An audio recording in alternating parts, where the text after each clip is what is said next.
Hello, hello, hello, and welcome back to another live stream. How's it going, everyone? Hope you're doing well. Happy Wednesday. Ah, shit, it's Wednesday. How's it going, everyone? Hope you're well. What am I making a video for Sunday? It's Wednesday, which means you gotta figure out what's Sunday's video. I was thinking of updating upgrading the controls for the grammar PCG mode tool. But I haven't actually gone into it and tried to do it, so I don't know how easy or hard that would be. Yes. That's my current guess, thought process, whatever you want to call it, as to what I could possibly do. Well, but today we're not doing that. Today we're doing game dev. The game dev, it's mostly controller deving. Call it that. Controller deving. We're gonna make sure that we have nice controller support and probably change some buttons around and fix a bunch of UI bugs and things of that nature. Because there's a few things I want to change. So, yeah, that's the plan for today. We'll see how it goes and how badly I screw things up. Yay!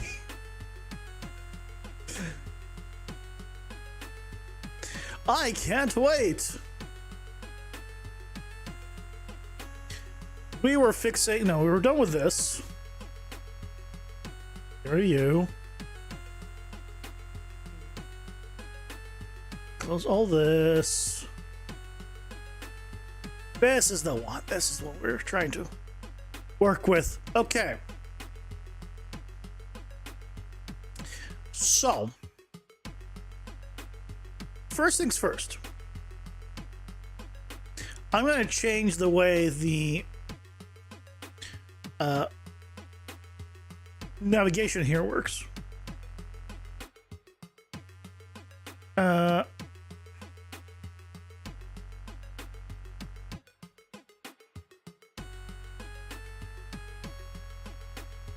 So we're going to do what it's doing now, but then I'm going to make it simpler.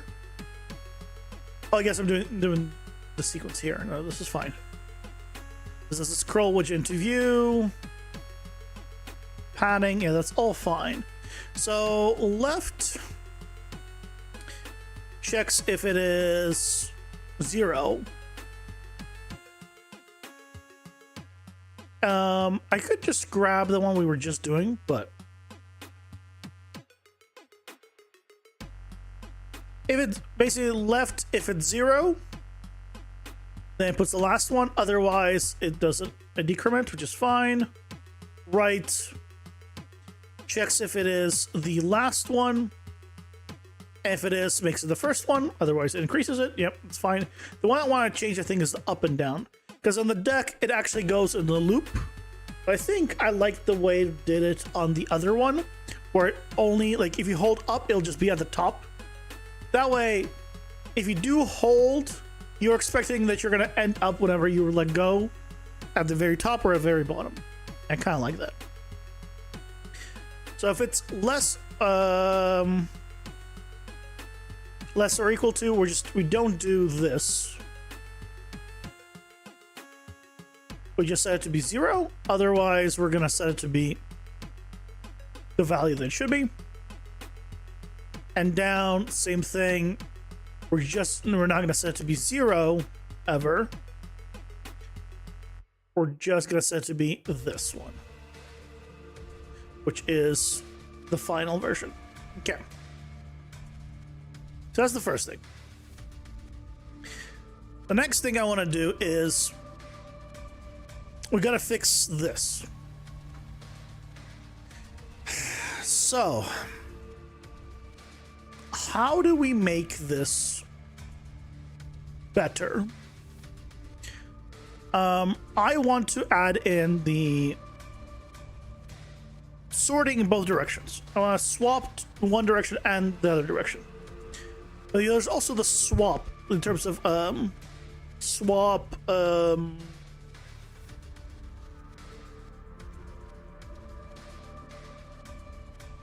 direction. So there's the different sorting and then there's swap in direction. But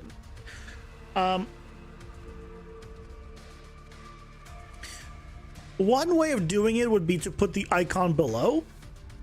So, but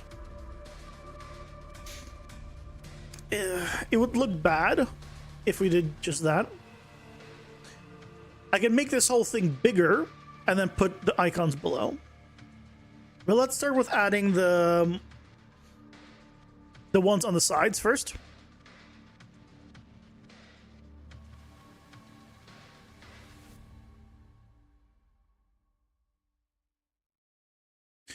Right, so we do this. I should set. I guess the setup is different in both, so this is fine.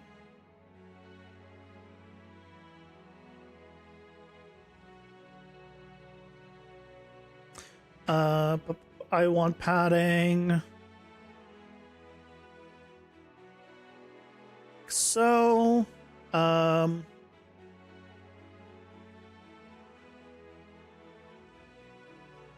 okay.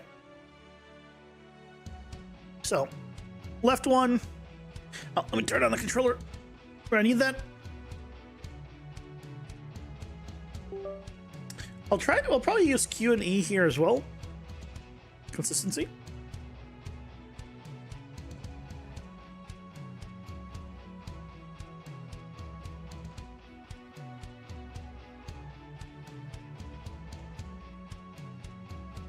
Okay. So we have this. Now, what I could do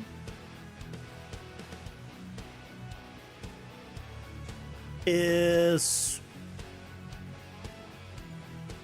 I just click and drag this? No.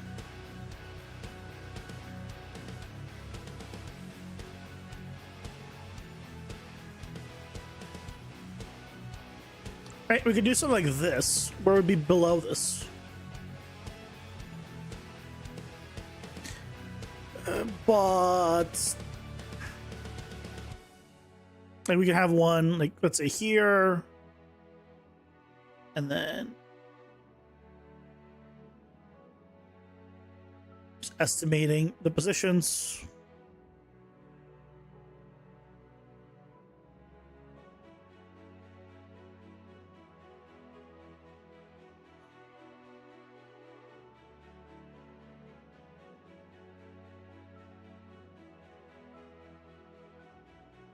Right, we could do something like this. But then we would need to have this one be higher, taller. And that just doesn't look great. I don't mind the top bar being taller. But I feel like having the same button appear on all three of these is not good.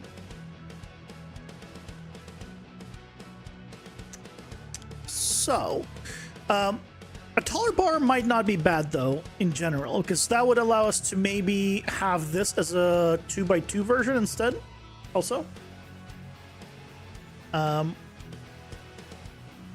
Like take up less room. This can be on top of each other. It'll give me more room to work with, but what do we do for the swap?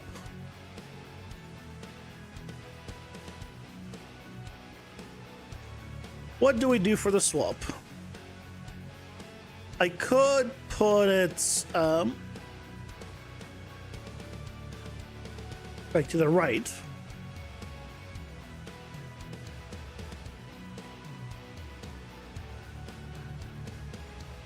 It could be just another button here.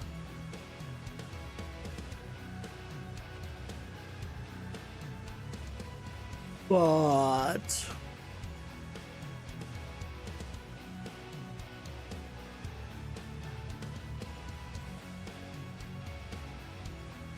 it's one of those things where if you put the buttons that relate to it, you gotta put all the buttons in, right?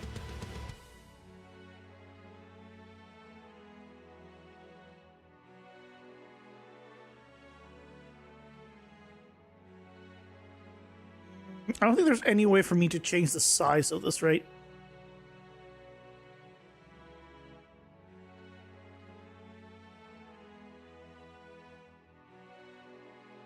Like if I wanted to have it be wider. Key image size. No, that just changes the size of it, but that's not important.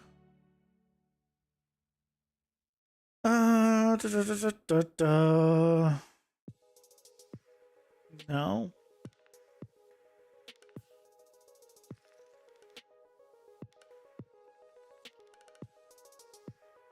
Yeah.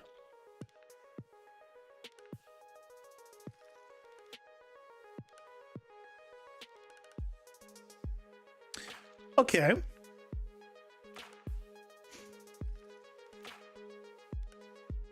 How do we want to do this then?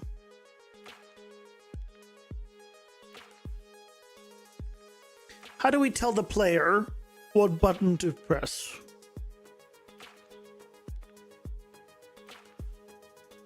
Maybe, you know what? Let's try the double height real quick. If we did double height, I want to then come in here. And then the question becomes, I would want to have a setting where I can just tell this to stack on top of itself, basically.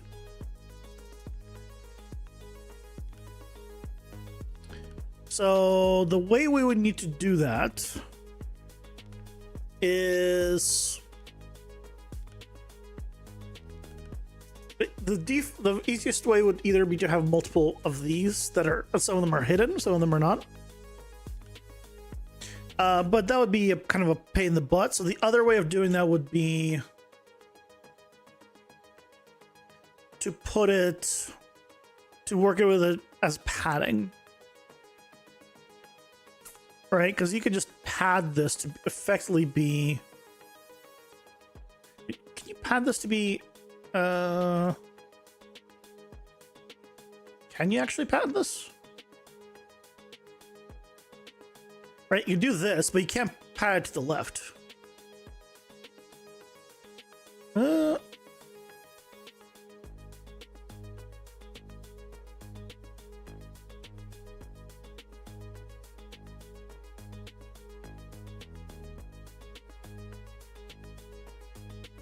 I mean...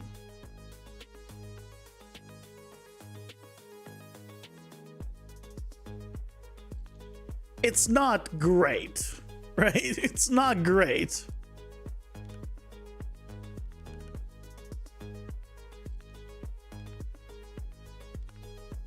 But let's just quickly see. I don't know why there's such a big gap on top that forms because of this. What makes this have a top gap? Oh, it's because they're set to not align to the top. And I need to set these to also align to the top. Then we can have a 2x2. Yeah, we could do this. We could just adjust the...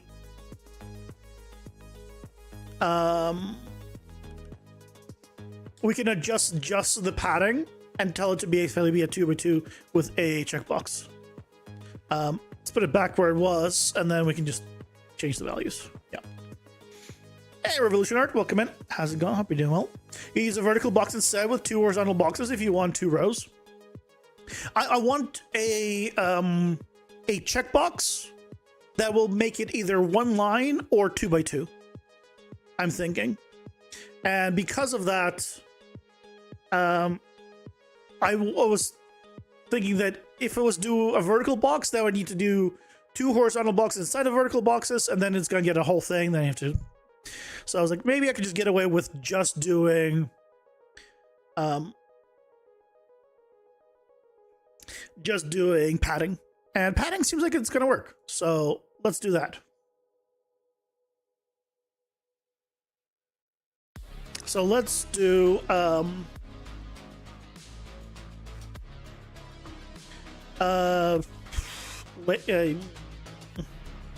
use grid layout, I'll call it.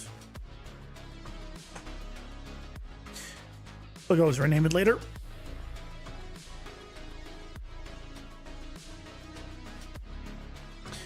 I'm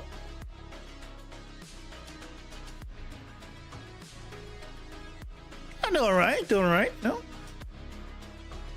as good as a man can be when he's doing UMG.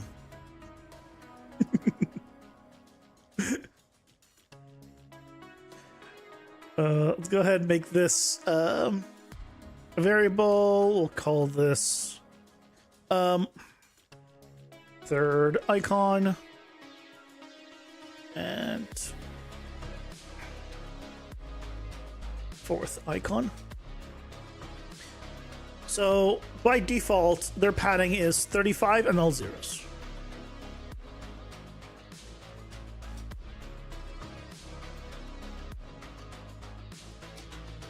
Set.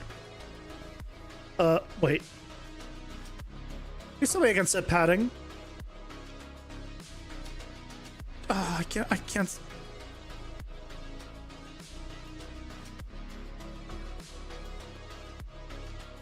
I can't do set padding? God. UMG, why? Why are you like this? Why can't I not set padding?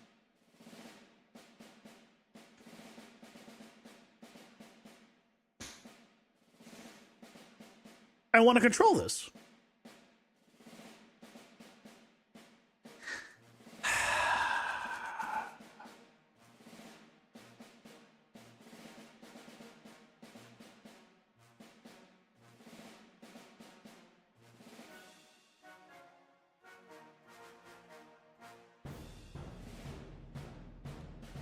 Okay. Fuck. What? E5. Did I really not do this?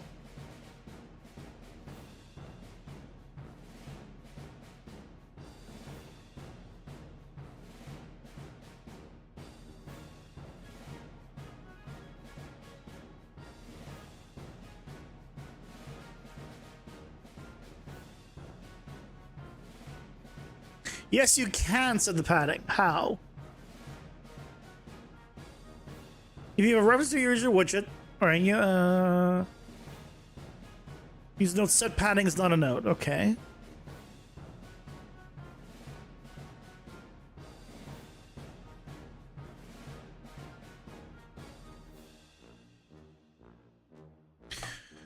It didn't do any search, so now it's actually gonna do searching.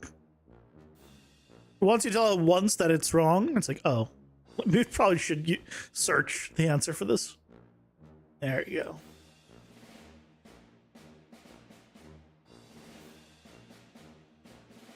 Now give me the answer I want. Context specific, not a direct method of the base widget cast. Instead, it's simply available on slot objects.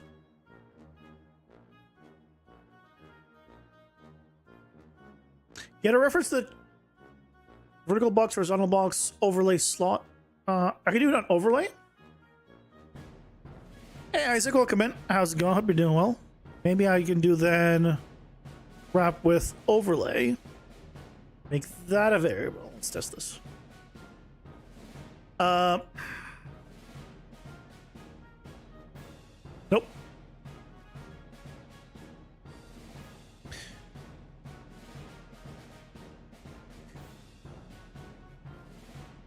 How are we doing here? Well, we're dealing with the UMG, so... You're doing some UI? I didn't know that yet? You've never touched it? Lucky you. Yeah, reference to the child's widget slots. Get parent. Then from the parents, get child at no.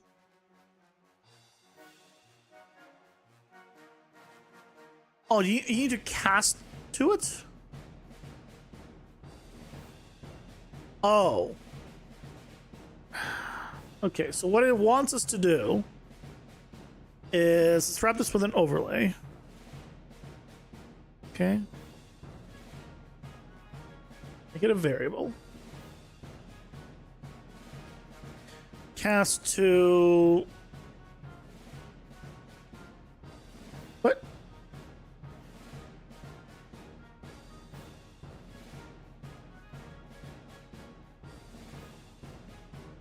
Wait, what? Get back here. Hold on a second. I was like, okay, yeah, it's just cast to it, and then it'll be fine. Wait.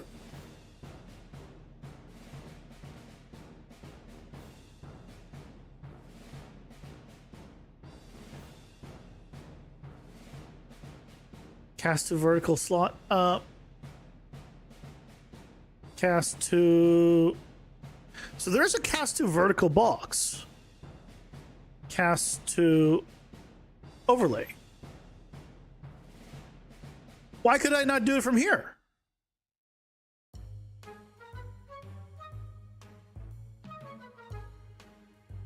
This is an overlay.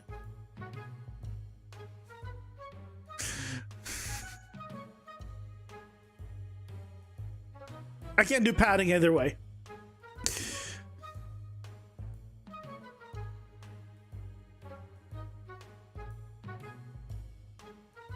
No, none of this has padding. Oh wait, what? Horizontal box, set padding. It's right.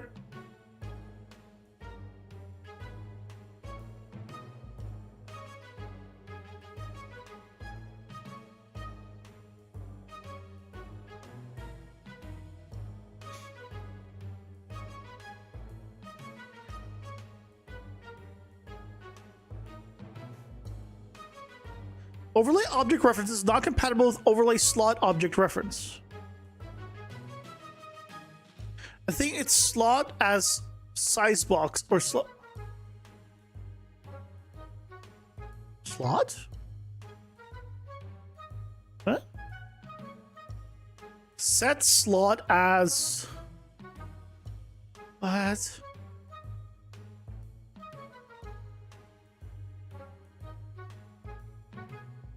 Slot as overlay slot?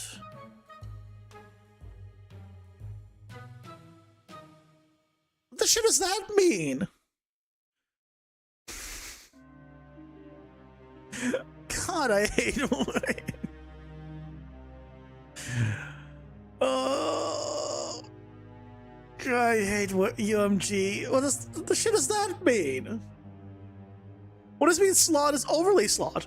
Yes, the slot object. What is a slotted object? On the child widget as an overlay slot, allowing you to manipulate layout information. Why can't I just manipulate layout information? I'm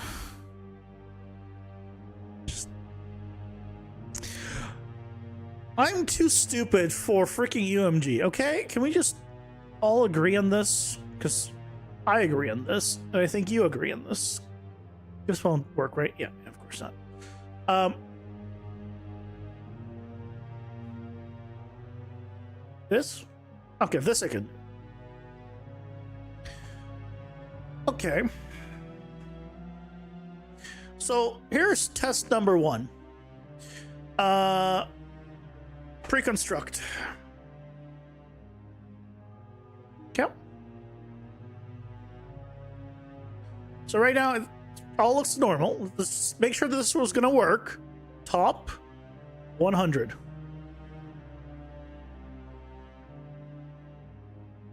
Not a damn thing moved.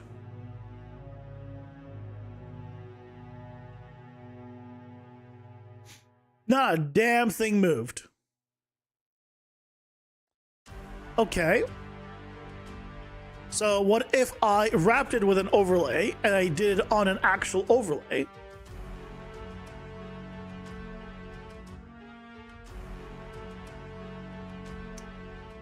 crown. And then we did that. No.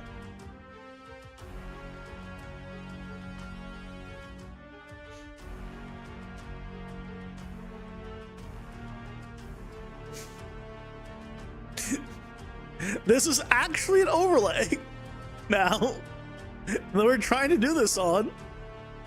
It's still like, no. What should happen is this.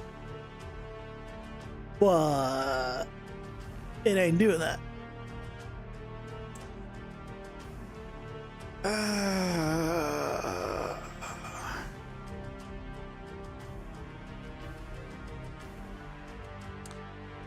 Okay.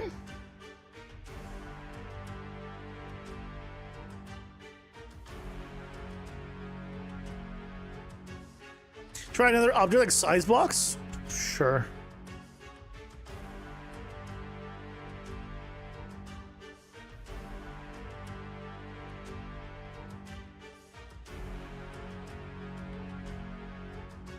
Why can't I? It's not letting me. Replace with child, just do undo. Size box.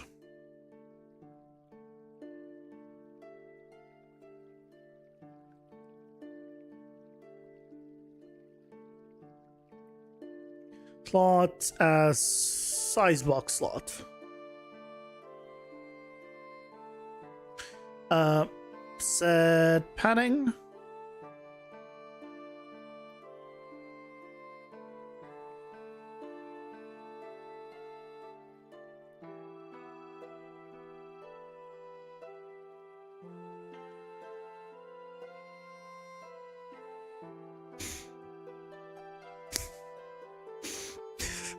No.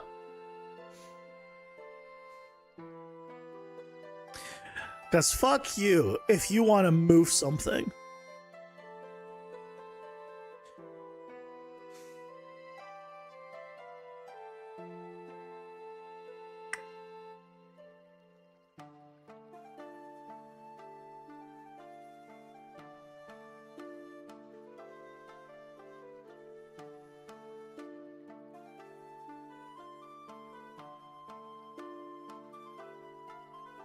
I don't know what this get slot is.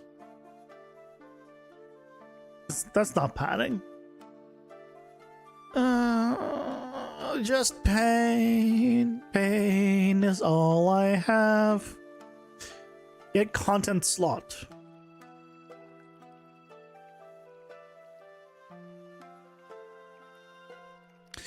Nope. Okay. So now what do I do?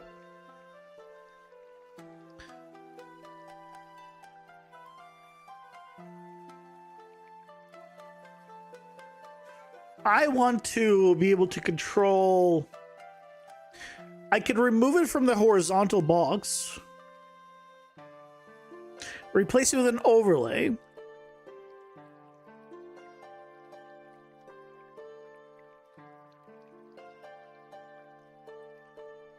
I still need to be able to control the position of the stuff, though.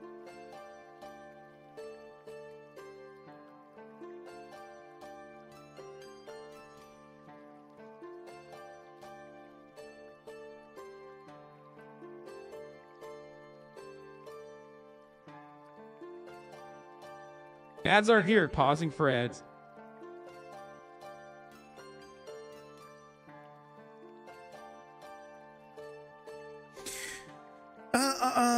Okay. Shit.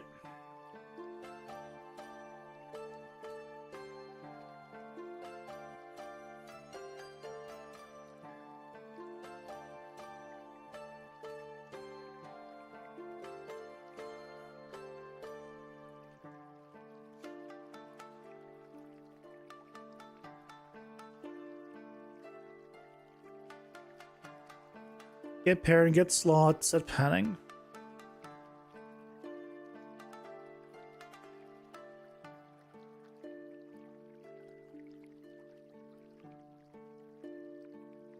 I can try this get parent thing it's telling me.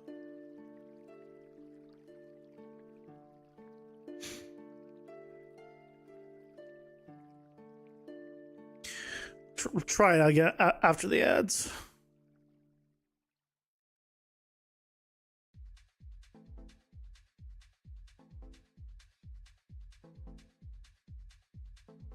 Oh. UMG needs a rework. It needs a rework, but they don't want to do it. Get parent.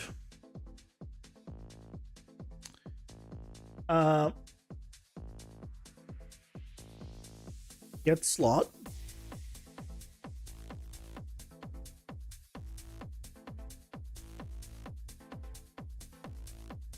No.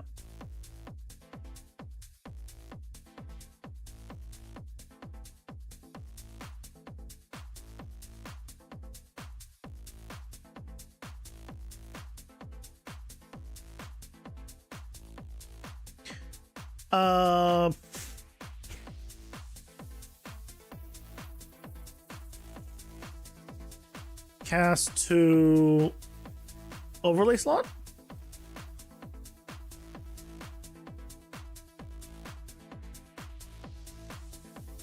Set padding.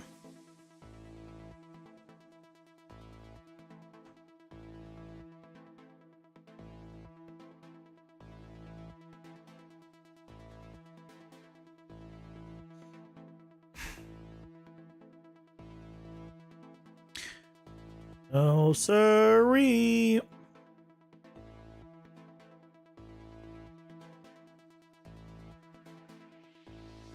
If I did this, is actually its thing. Nope. What if we did this?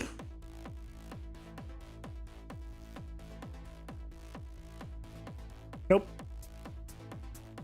This. No, it is itself. Overlay slot does not inherit from overlay.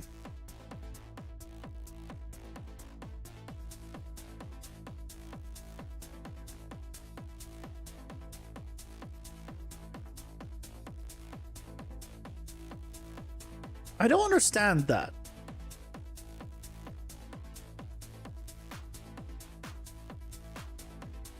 Slot is overlay slot. So that is just a node that it has.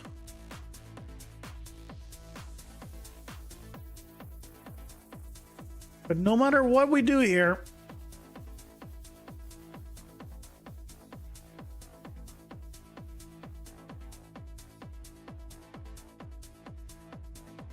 it absolutely refuses.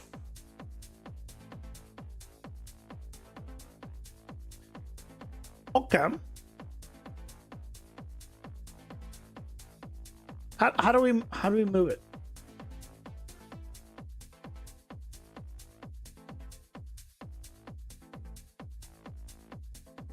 Is there a way of moving something without changing the padding?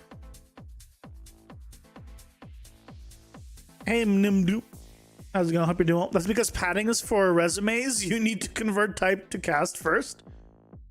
What? I have nothing productive to add. All good.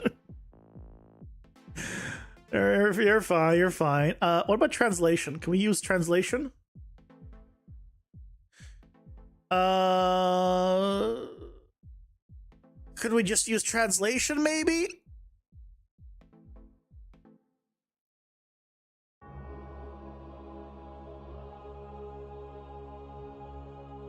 I mean, it's not ideal. Because then the width, it won't know the width properly because translation does not change the bounds though.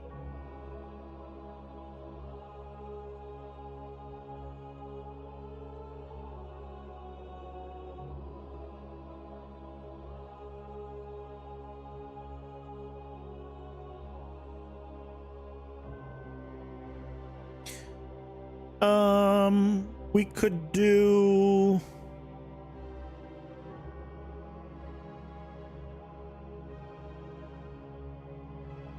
What can we do?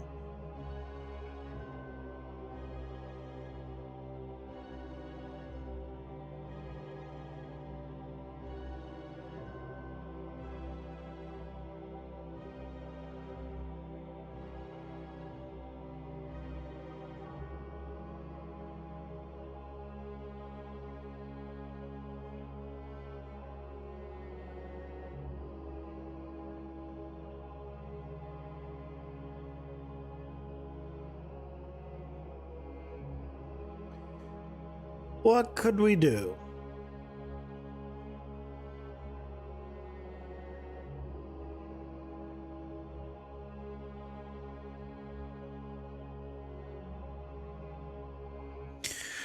I guess what I could do is just say screw it, and then just use a copy of it, make a vertical box, and make one with 4, one with 2, with these two here.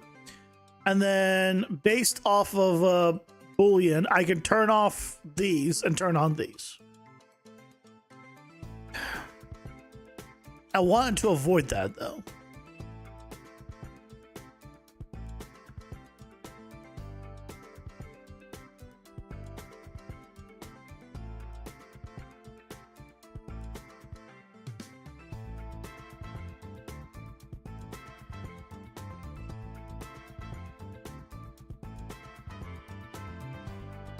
Where's vertical box? There it is. Right, we just do one of these. But on this one, right, we get rid of those. And the problem now is this crap. So now I need to, okay, if I align left, that would fix it. Align left. So we could do this, I guess. Call this second row. Get a variable. And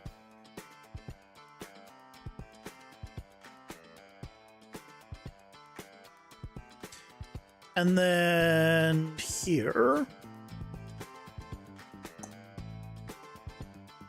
we can say go ahead and hide.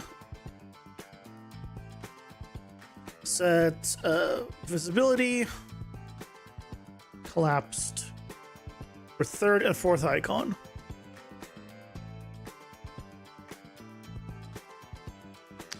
That is not a variable.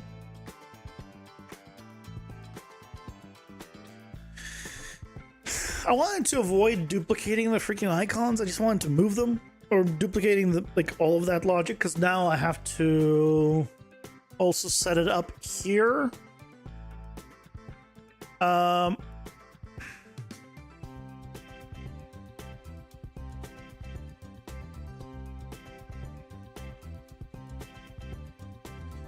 So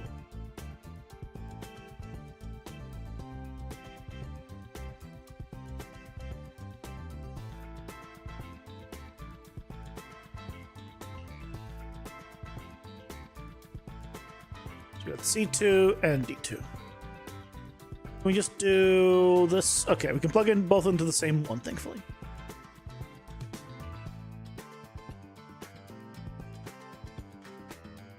You can use a mask to cover up stuff instead of duplicating things. Well, unless I can move it, that's the thing. I need to be able to move it. If I can't move it, then I am covering things up. Right.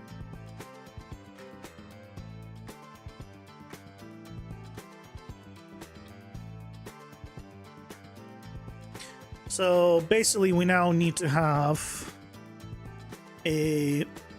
Well, we're gonna have a Boolean. So I'll just make. Actually, I don't even need to do that. Just turn it on and off here. So if it's gonna be this, which doesn't work, right? If it's gonna be grid layout is true, then it's gonna turn these guys off. And if it is not true, it is going to turn off the second row entirely. That does mean that we now need to do the reverse here.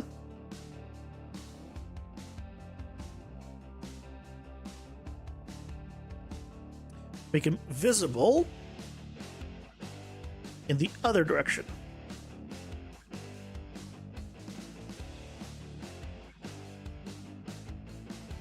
Okay, so we have this 2x2, and then I uncheck this, and we have 1x4. Not ideal, but it works.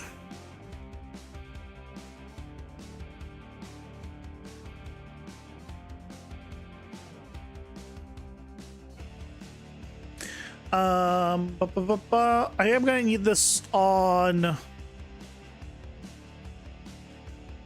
guess, on pre-construct. So actually,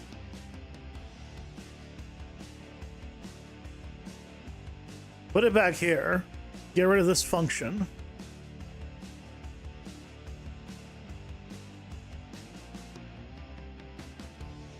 This one, I almost did the wrong one, and make this a variable that is exposed. Grid layout.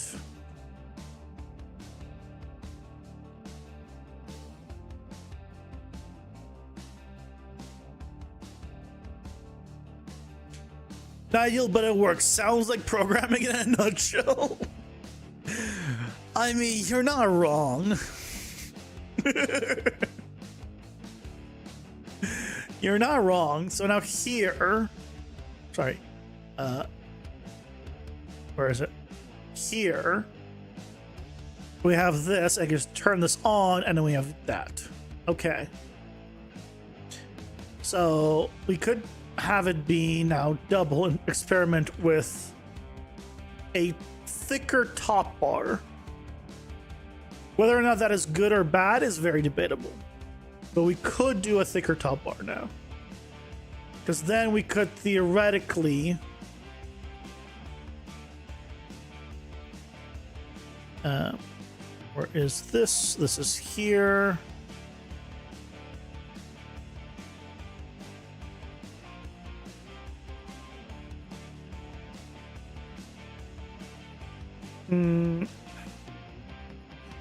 Wrap this with a vertical box. Right, we could do something like this.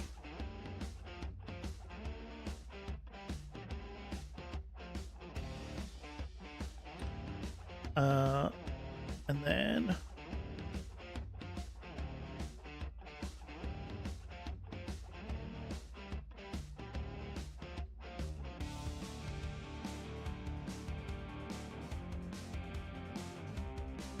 right.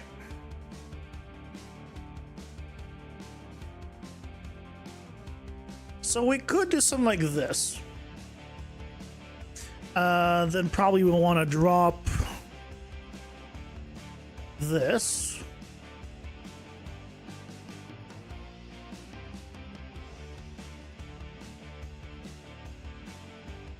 A bit, and then, okay.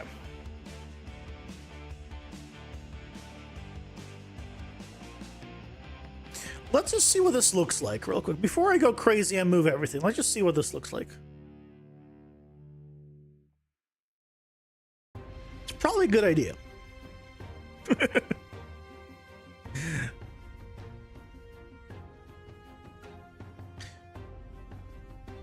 So this is the double thick.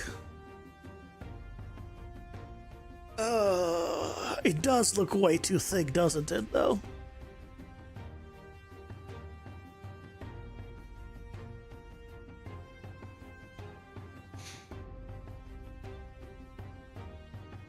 I think it was like 1.5 thick. Then it could be fine, but the double thick is a bit too much. So could I...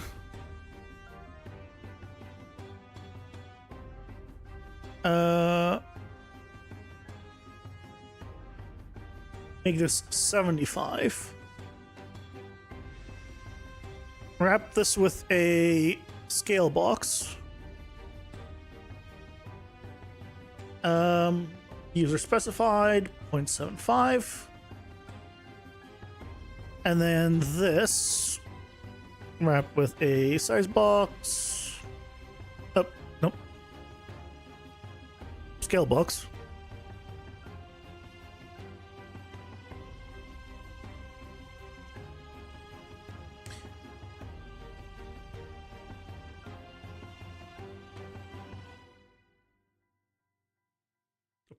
Wrong one, wrong one.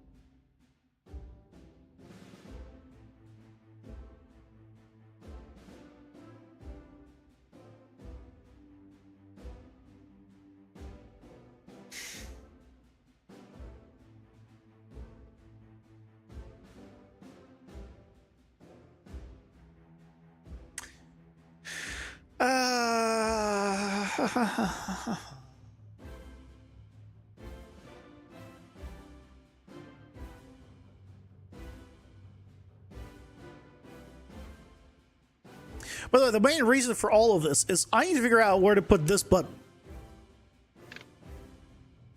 Yeah, I want. Yeah, maybe that's the solution. It's just add some space below, and then it'll fix it. It'll fix it all. Padding top. Let's do like 25. Right, wrong kind of padding. Wrong kind of padding. Edit. Here, this padding is what we want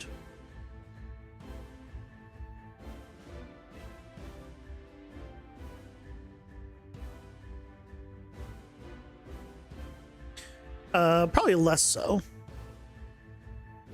You know, a little less than that.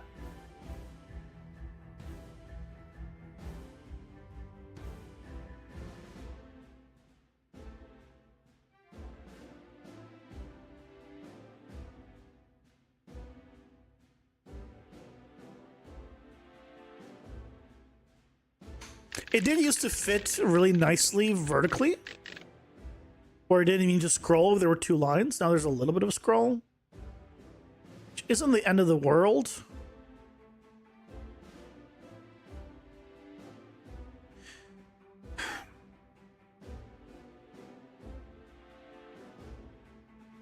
Okay, you know what? Here's the... I think I'm going to change some stuff. So, instead of all this, I'm going to put this back to 50.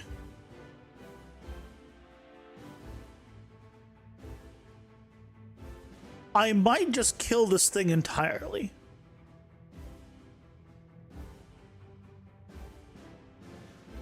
In this display. Was I thinking on getting rid of the crystals? Are they only available with certain power-ups, or is this a rare resource currency, or is it just a does the button bring this about? I was trying to figure out how to. So this all started because I have this is sorting. You want it by time, by rarity, by alphabetical. Q and E swaps forward or back your sorting. Where do I put the button that shows that it reverses the sorting? It's like maybe below.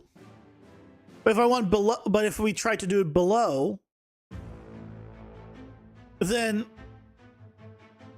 it doesn't really work to have these so wide. So I was like, what? Let's try vertical, but I'm not thrilled in vertical.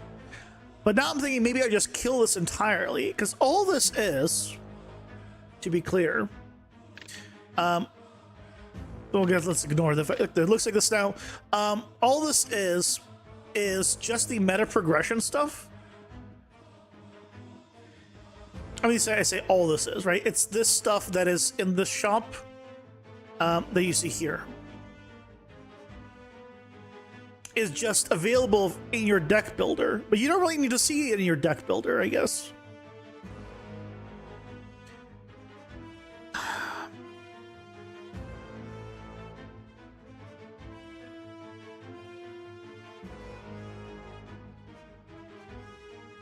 Between Q and E? I mean, yeah, I can move it.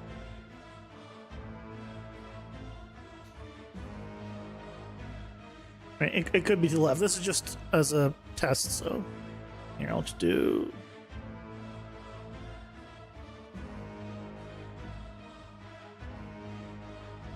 I don't know. Let's just make it something, just so we can see it.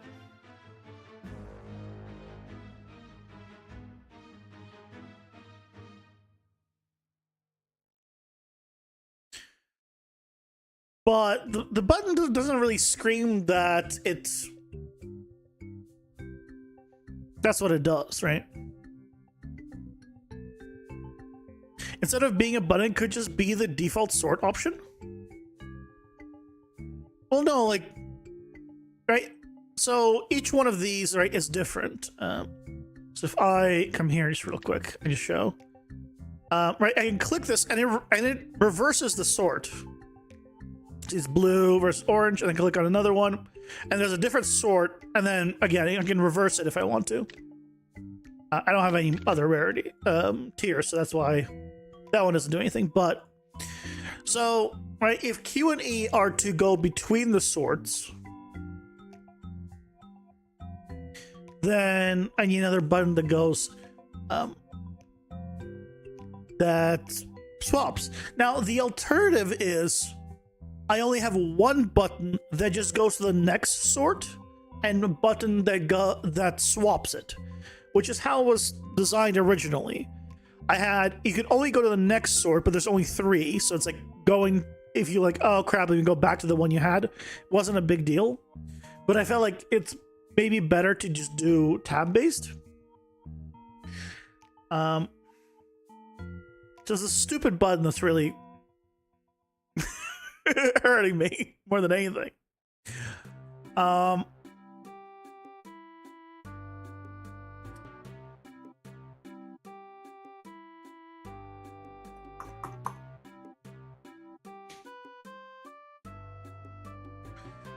I can get rid of this. So what I might want to do is introduce a tab-based system, sort of like what we did in the dungeon.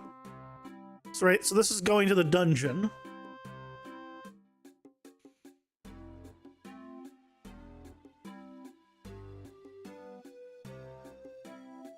Or I just put the deck builder, like the deck builder part somewhere else in the hub. That's like, instead of having it just be always accessible, it's at its own dedicated location. And then tab can be like showing your current stats, your current weapon, and things like that, which I still want to do that as well. So maybe that's the best. Oh right, it's always fails on the first time in editor for whatever reason. I still need to find a place to put your weapon abilities and all that stuff, so maybe I just make all of this deck builder, remove this, and the deck builder itself would be like a spot inside of the hub that you go to. I have an island over here that I'm not using. I can make it here.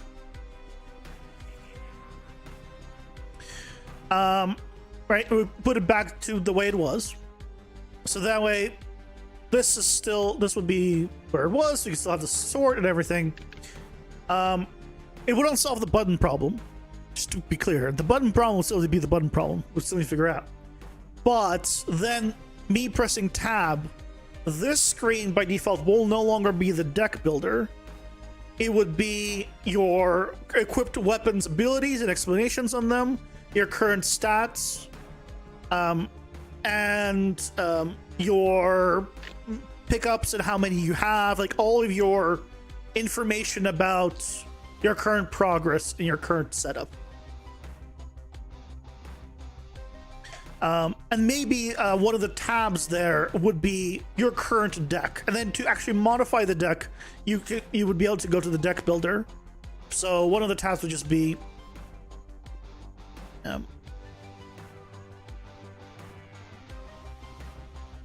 your deck.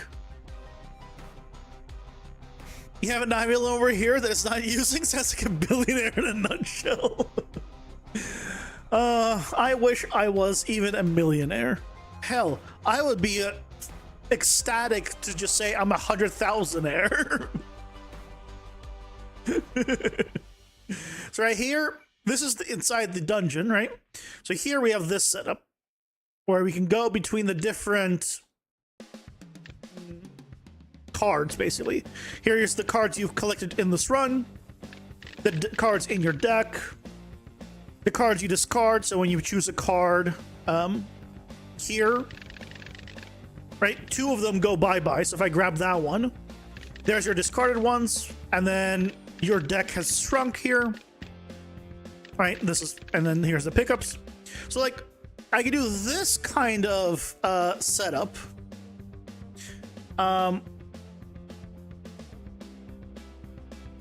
as well, but sorry, this kind of setup for the your main thing, which will be your just viewing your deck.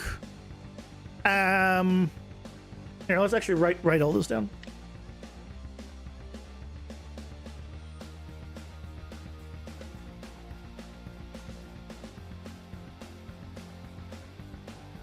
So it would be your current deck, just so you can preview it. Preview of current deck. And then you would need your weapon ability descriptions, or just weapon abilities. So it'll tell you what it does, the percent of damage it does, or stuff like that. That'll be another tab. Then we can do collection slash player stats, or starting player stats. I say starting because obviously you can increase them with meta progression. So it's like the stats you have before when you start the dungeon, right? Because we can go into the hub, right, and using the meta progression stuff, we can increase your base information, right? So you can increase your additional base damage, your base health, like stuff like that would be shown, like, okay, you have this much. My game is rad AF. Well, thank you.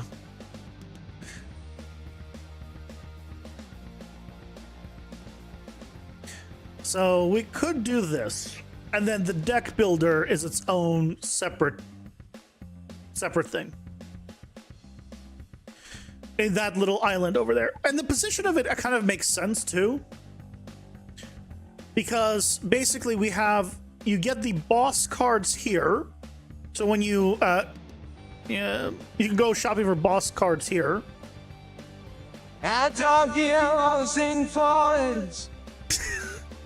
So it's right next to the boss cards. It's a little bit of a pain to get there because they start here, so you have to go kind of through here or through here. So not the best, but theoretically you won't need to do that every run unless you get enough to unlock something, in which case you're going to go to the boss shop anyway to unlock the card and then probably equip it. I think that's not terrible.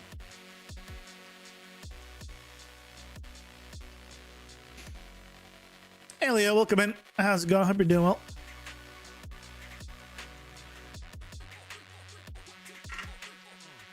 So I think we tried going with that route, which means we're killing those the gem displaying entirely, and then reverting it back to the shorter version and cleaning that up. And then where do we put the button? And then we're back to the damn button.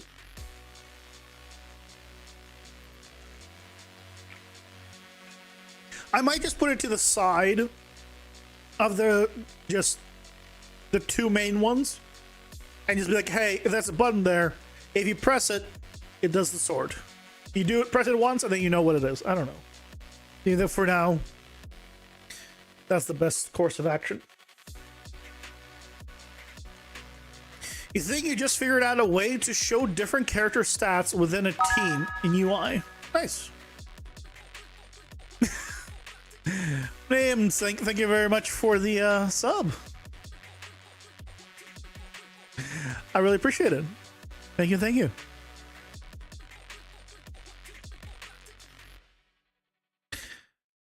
Delete. Yes.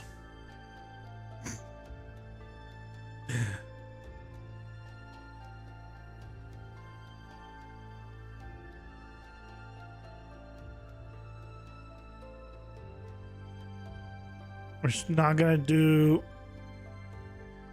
We're not gonna get current item counts.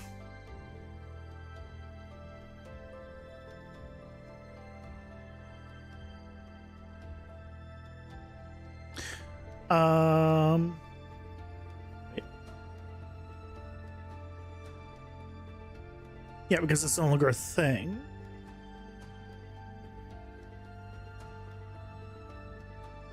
And then here, we no longer have this vertical box.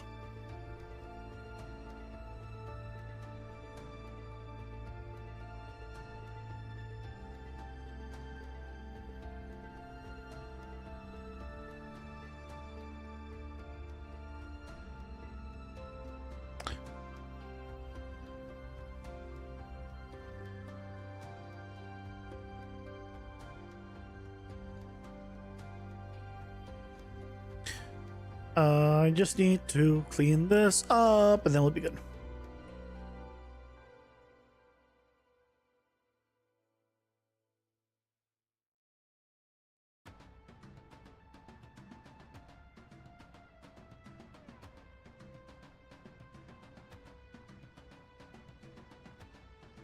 Why is this the way it is? Why are we full size in this? There we go.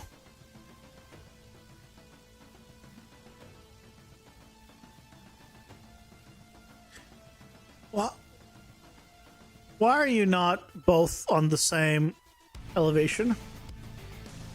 Why are you low? Oh, you have padding, don't you? You have padding, don't you? You have padding. God, that's why you have padding. Stupid padding. You'll do it through player controller, get the roster, and then you can possibly switch to the next character. Because right now, you have to basically unhide the roster character, possess them via controller, then set the previous character to hidden collision disabled, but following the current character. I thought you only ever played one character, Leo. He just has the abilities of two.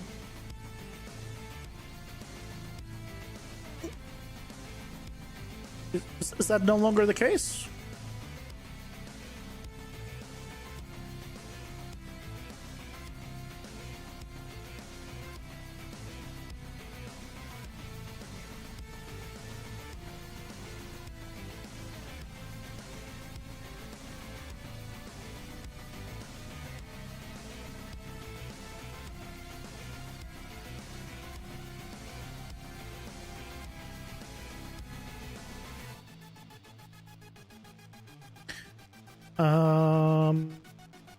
How do...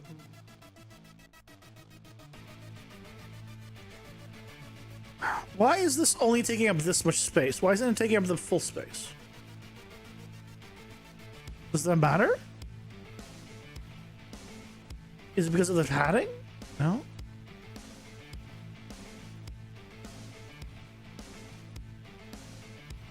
Yes? think the padding is half, like it expands only half as much as it should.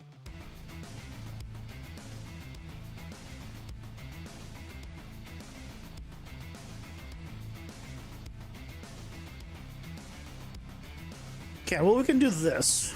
This is much cleaner.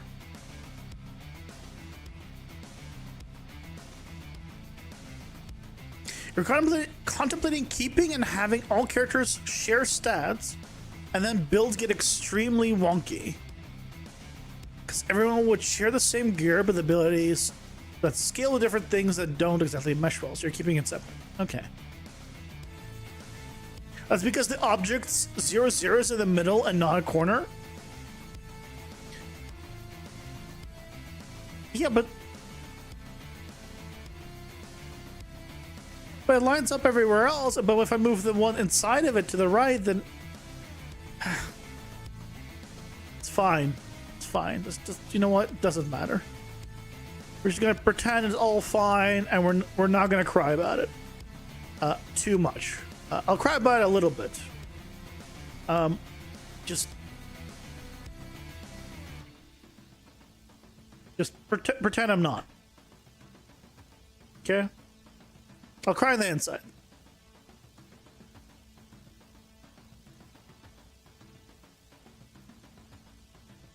Yeah, put that back. Put that like this. Doesn't padding subtract from the object to get the border? I have no idea. I don't know what it's doing under the hood, but whatever it is not making logical sense to me. But this is now back to being a lot cleaner. Okay. I kind of want a dark line going across. I kind of wish there was like a line or something you could put in. I know there's just, you can just use an image. But I always wish there was just, you put a line, you know?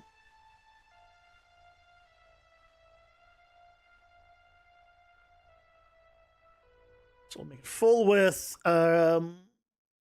49 for the top.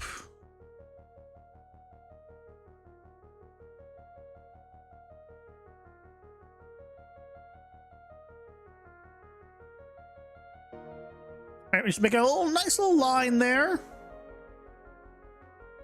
Right, it just separates it out that much more.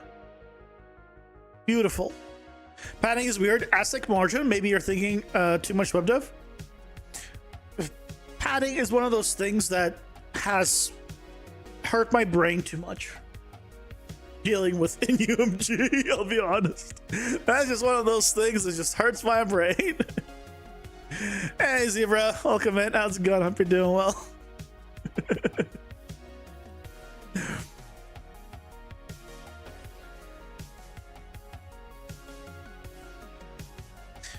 I'm gonna add. Do I add it here? Do I add it to the deck builder? Could add it here instead.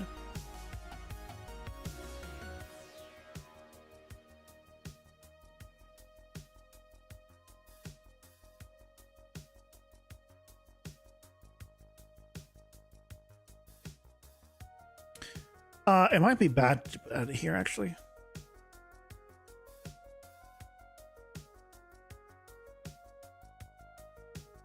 Yeah. I'll Dark collection. That is this one, right? Yep. Okay. Let's make this one on the bottom all the way across.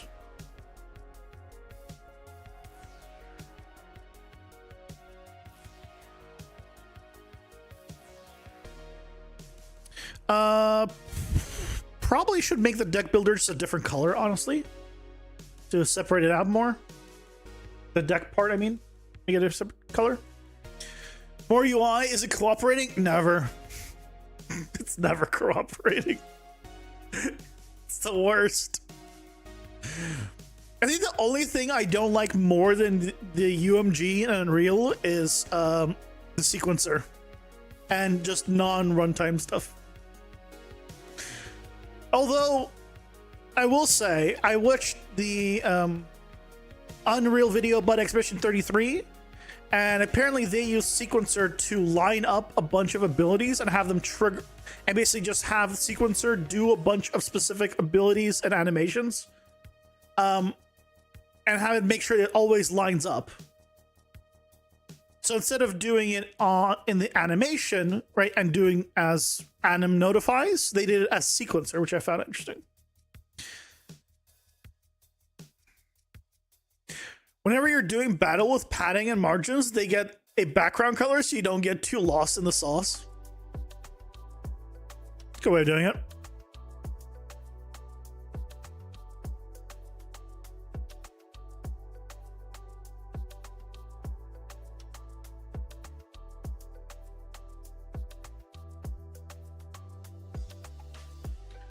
So if I give it a little bit of a tint.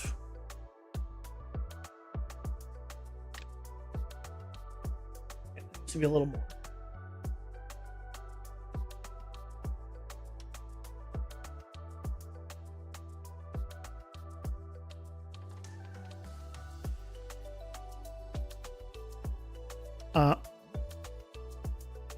No, it is tinted. It is tinted. It's just so, it's still not different enough though.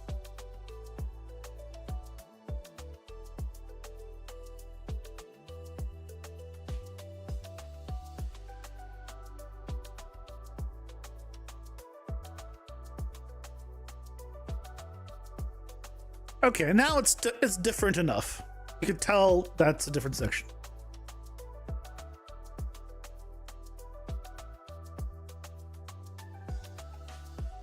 So you guys need to get free camera. Yeah, that's the thing. They used a lot of camera stuff, so to make it all line up and make sure that, you know, the angles were exactly what they wanted, it makes sense.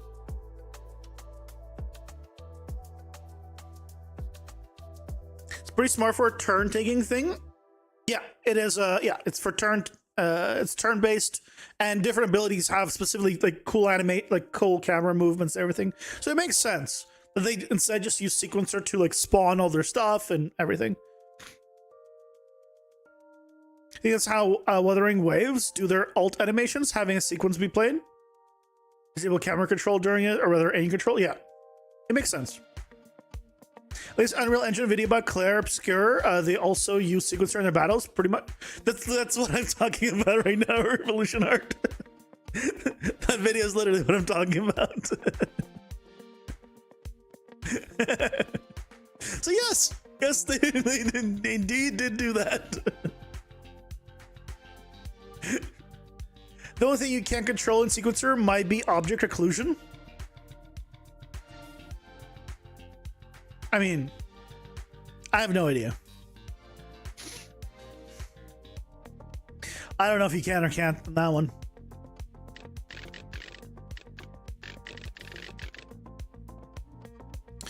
Let me turn on my controller real quick.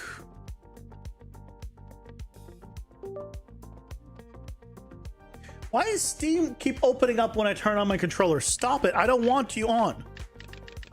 Okay, so if I press... Ooh, why is it when I press up, it goes... Where does it go?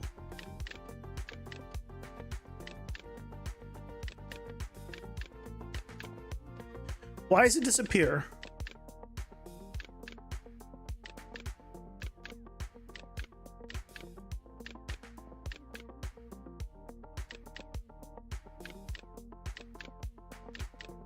You can't watch the vid because you want to play Expedition 33 and no, but no monies. Wait, hopefully, Christmas sale. Theoretically, but that is definitely a game you want to play. I agree. That's a game to play. That's one of the best games I've ever played. I mean, it's arguably the best game I've ever played.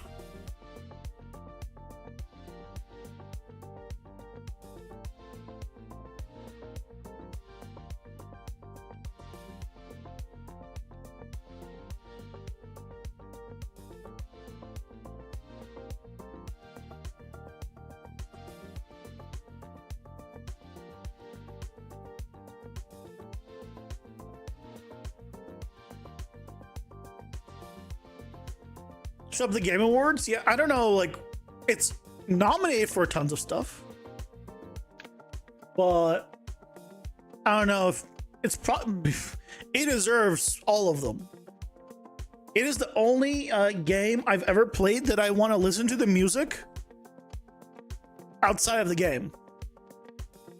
I don't, because there's never a time where I just like want to listen to music. But like, if I could have it listening to it like now, I would. But it's still copyrighted, and you know the terms are you gotta be playing the game kind of to just play it, or at least it has to be something with the game. Can't just make it background music. At least you're not supposed to.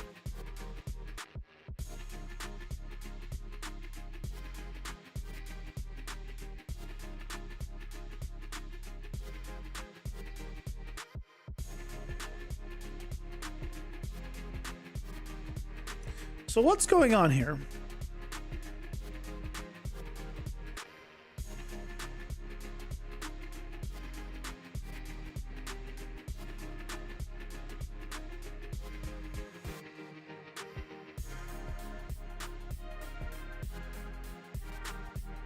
So this is fine.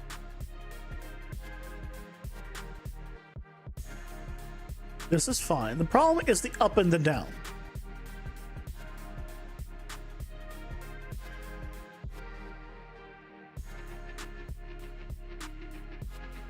So up,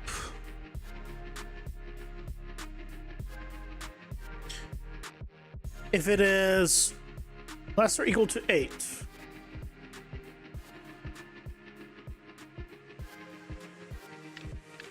press up here, it goes to the first one. But when it's at the first one and I press up, then it has a problem.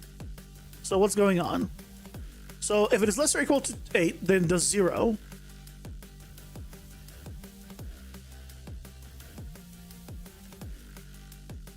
But then it should just be 0.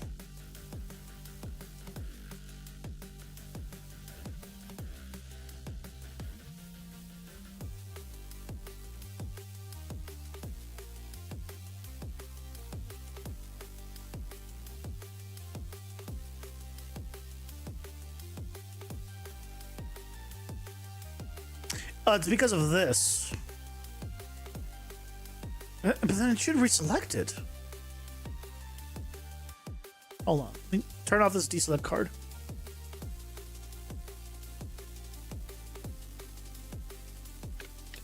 That's okay. That's what's doing it.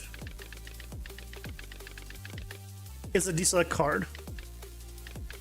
It's odd that I even needed to do that.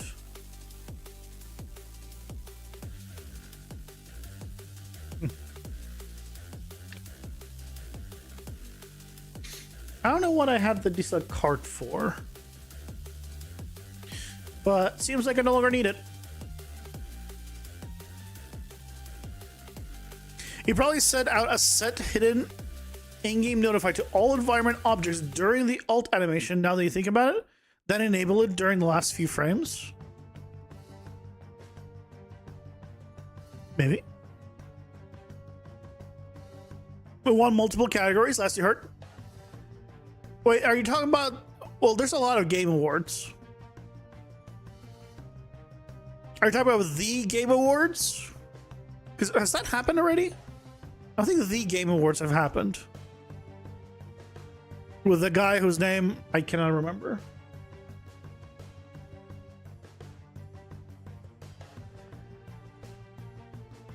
The Game Awards. No, the Game Awards is December 11, 2025.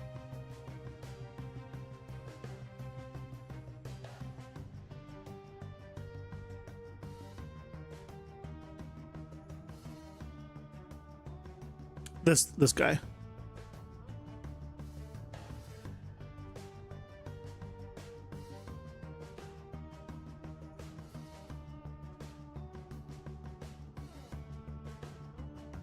Can I?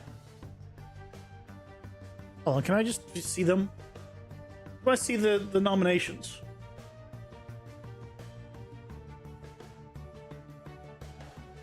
Sign in to vote. Hold on.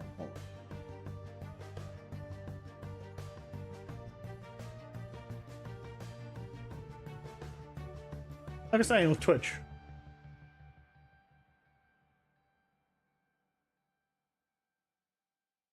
Hold on, we might do some voting right now.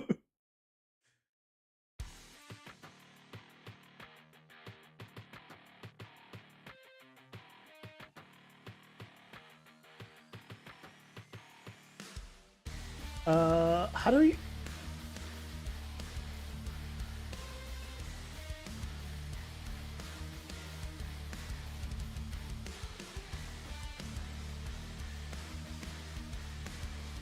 Okay.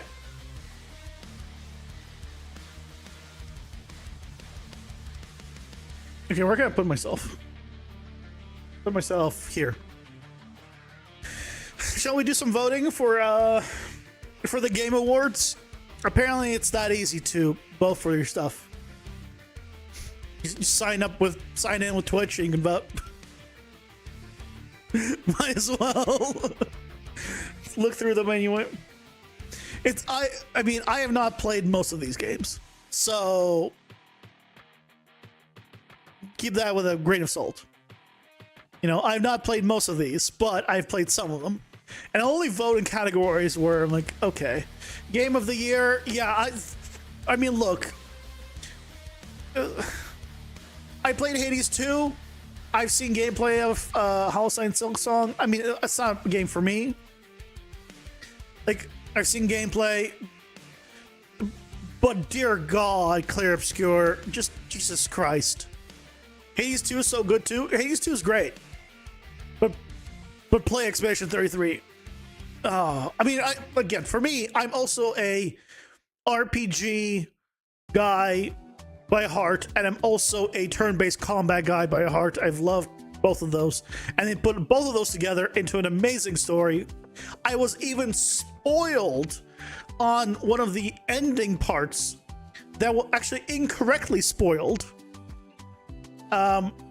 Because it doesn't matter why, but I was incorrectly spoiled about something that happens, and I thought something was going to happen, and I went through the entire game, and turns out that didn't happen, but that impacted my choices and how I played. And despite even all of that,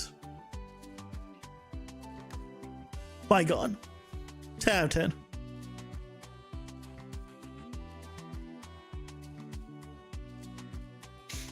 Um, 10 out of 10.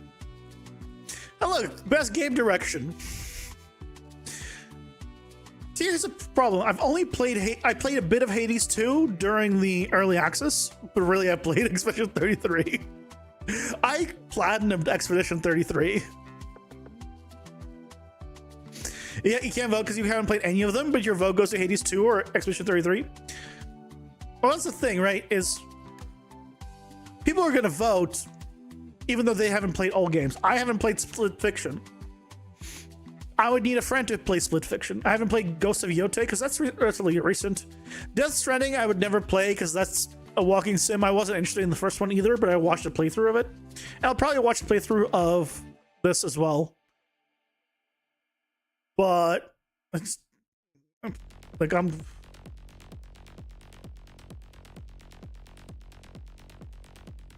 Expedition 33. You know why Silksong opted out of Game Awards or something? What do you mean? It was there for Game of the Year. It's not opted out, as far as I see. Best narrative? I mean, look, I'm just gonna. There's no discussion here. Like, it's a masterpiece. Like, look, best art direction. It's still. By the way, see, Silksong. Just yeah, have it all. Holy shit. Best music. Look, I said I want to listen to it for the first time ever outside of playing this game. For a reason. My God, you should listen to the music for this game, if nothing else. Pure cinema. Best audio design. I mean, it was good. I haven't played the other ones, so my only option is Clair Obscure, because that's how it works. I haven't played any of the other ones. You can still voice your opinion on what your experience is. Not playing a game is still an opinion because it was a choice not to. True. That is very true. How mad would you be if Expedition 33 doesn't win? I wouldn't give a shit. I couldn't care less if Expedition 33 won any of these. Other people's opinions of something does not change how I feel about something. I enjoyed it. Everyone's different. They cannot. I enjoy it when other people also enjoy the same thing I do because I can share in the excitement and the, like, you know, the excitement for it. But if someone's like, oh, I think Expedition 33 is garbage, cool. That's their right. I mean, they're wrong, objectively, but it's their right to be wrong.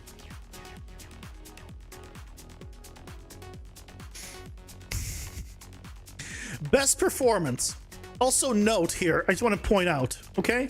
There are 6 people on this list for best performance. 3 of them are from the same game. Can you again just point out? Half of the people for best performance are from one game.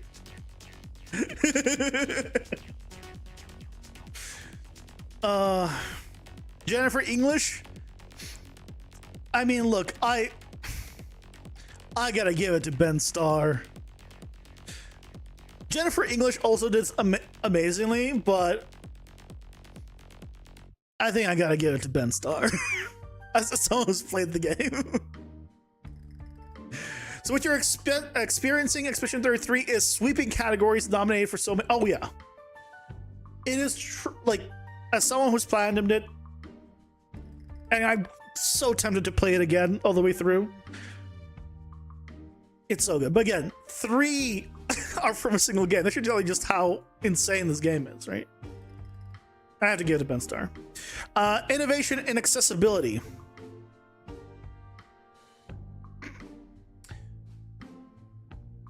What is this doing nominated for absolutely anything? I've not played any of these. So I'm not even gonna vote on this. Also, please tell me what the hell is different between number 26 and number 25 and number 24 and number 23. Is there anything different here? I don't know, but I haven't played any of these. So next, games for impact. Next, it didn't do enough of an impact because I have not heard of any of these. So in terms of games for impact, they didn't make enough of an impact on me for me to have even heard of them. Doesn't mean they're bad. I just never heard of them. So I think games for impact, no impacts. Best ongoing: Final Fantasy XIV, Fortnite, Helldivers 2, Marvel Rivals, and No Man's Sky. I mean,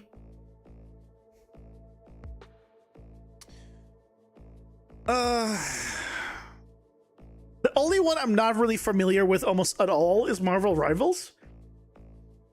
No Man's Sky has come such a long way. I'm tempted to just give it to No Man's Sky.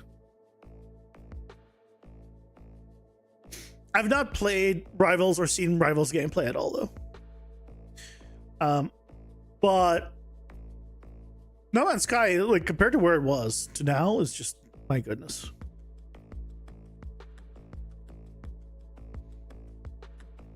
Yeah, it's actually so much as the launch, exactly. Rivals pretty solid. I hear that. I hear good things about it. I do see the characters occasionally pop up on my feed.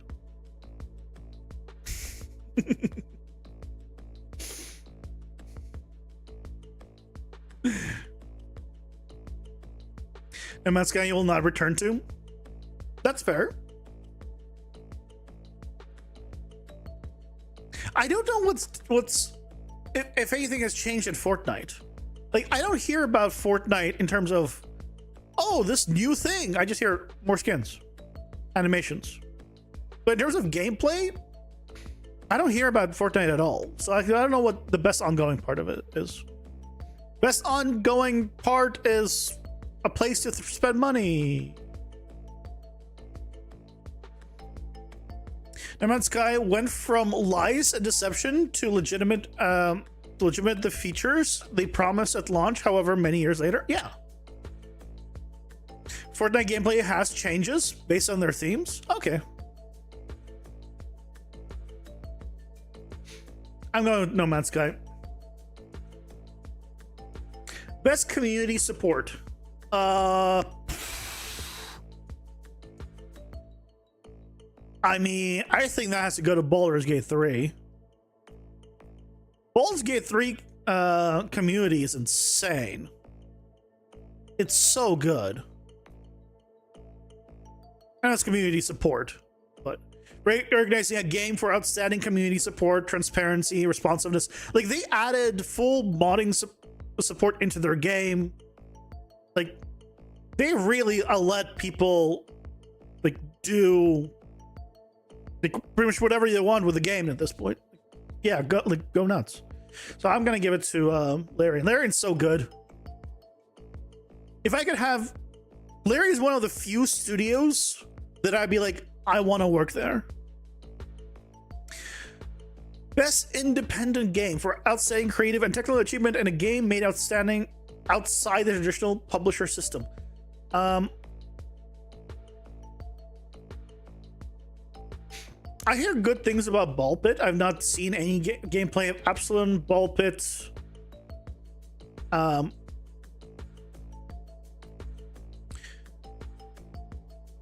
So,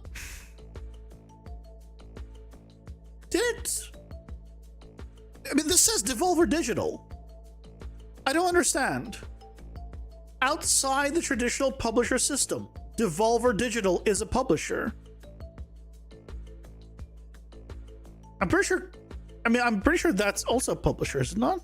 Is that why there's slash Team Cherry indie, Supergiant Games indie? But as soon as this has a slash, doesn't that mean it has a publisher? In which case, what do you mean it's outside the traditional publisher system? I don't understand.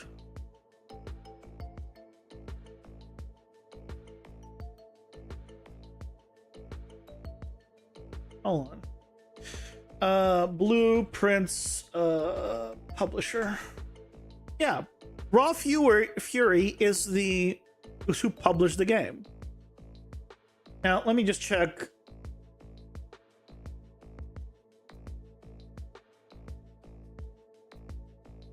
I'll look at publisher Raw Fury. I just want to see if they published other games. Yeah. This is Raw Fury, the same logo. They've published other games. They're a publisher. Look at all these games they've published. Kingdom's a pretty good game. I thought this was all expansions. But maybe they just have it separated out. Or maybe they are separate games. I don't know. But what?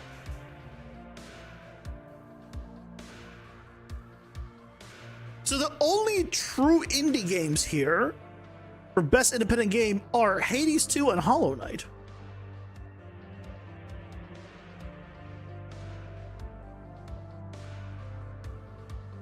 Outside the traditional publisher system. What constitutes traditional publisher versus not a traditional publisher? I don't understand. Devolver is a huge publisher. Like, I love Devolver. Devolver's awesome. Like, they help small studios like tons. They make lots of like smaller games. Like, their games are awesome. They're the video they make promoting the stuff is awesome. Like, I love Devolver, but I would never call their games indie. I feel like my only option here are Hades 2 and Silksong. I'm gonna go with Hades 2.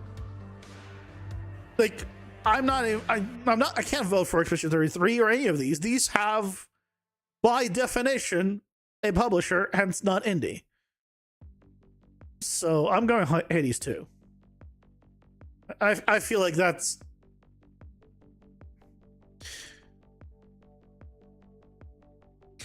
this is where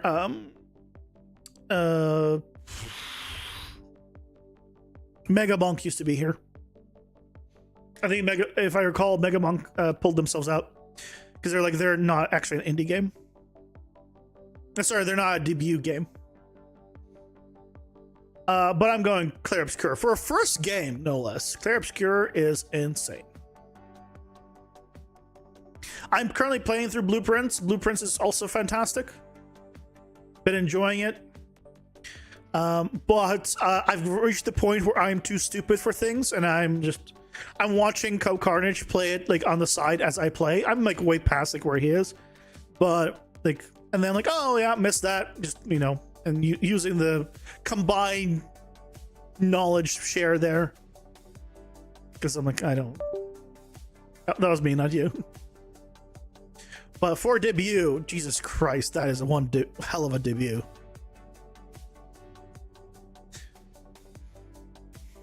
Is the other way around. Publisher helps developer game for indie. Traditional is publisher makes developer make a game. Is that how it is? Oh. Indie used to be just meant game without a publisher. That's what indie was the definition of indie. I don't know. I've seen like some little clips of Dispatch, but they're all but I've never really seen any actual like gameplay of it. The only thing I've seen are like the characters of stuff, but I gotta go with Clair Obscur because Jesus Christ, such a great game. Best mobile game. Well, I don't play any of these games. I've actually never even seen game. I've seen gameplay a little bit of this because you couldn't pass it. I didn't even know this was a mobile game. But I see this. I see this winning because, my God, did I see so much of it. I'm gonna pass this category because the only time I'm on the toilet and playing is when I play. Sorry, the only time I play mobile of anything or do mobile of anything is when I'm on the toilet. And at that point, I'm using it for Duolingo, which I mentioned, before. Yeah. Let's go ahead next. VR, AR, same thing. I don't even own an AR VR system. This match has fun 2D gameplay. The story is awesome. Universe reminds me of the show The Boys. I've never seen it, so. Marvel's Deadpool VR. This one looks cool. I think out of all of these, this is the one that I like the art style the most for. It's the most interesting. I'm not going to vote here because I don't actually know the gameplay of any of these. I've never even heard of them. But best action game. I mean, I have not heard too much of Doom: The Dark Ages. Every time a Doom game comes out, like, I feel like everyone and their mother talks about it. And I just didn't hear much about Doom: The Dark Ages from the internet.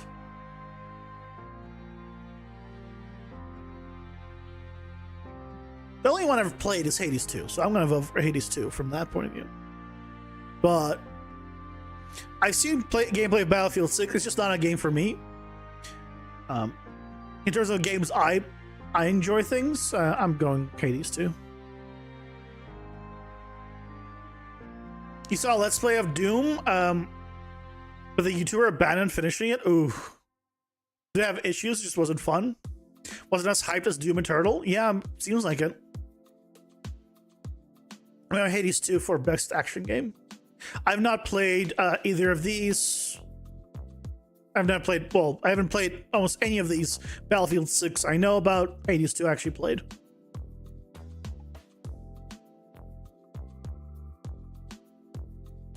Shows weren't as fluid/good as the other games. They'll do it. Best action adventure. Yeah, I played none of these.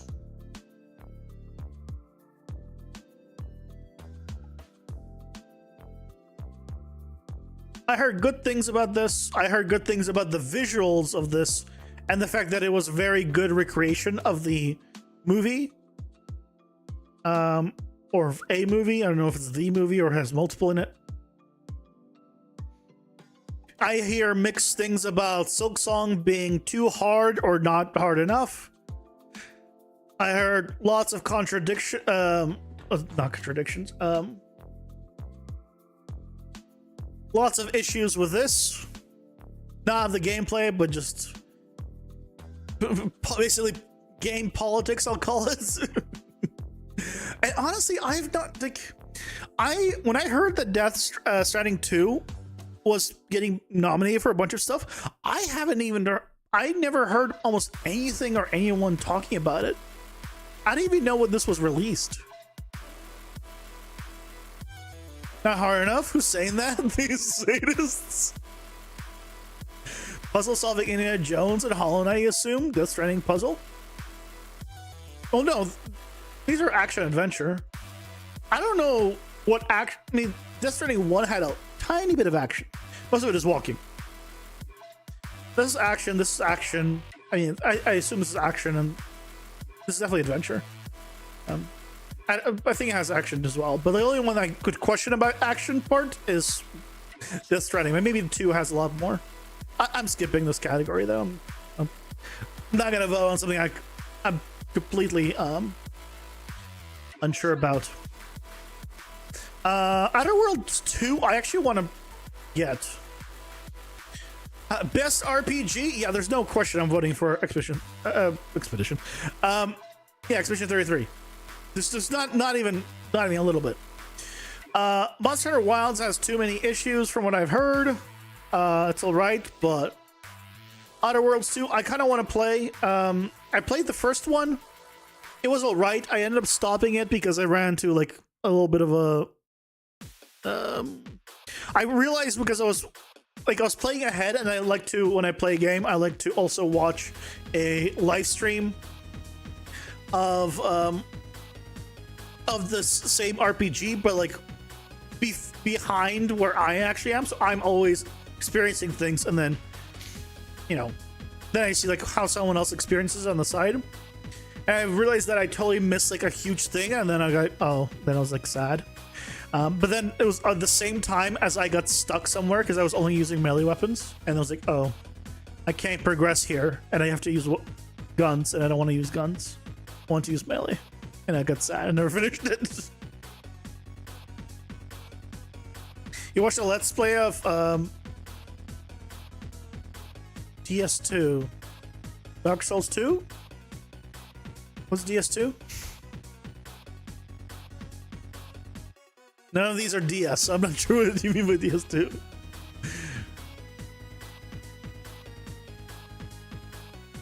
Oh, Death Stranding 2. Okay.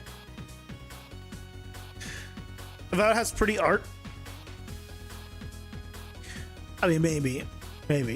But, I mean, for me, there's no competition. Expedition 33 might be my new all-time favorite game. Like, I think it's that good.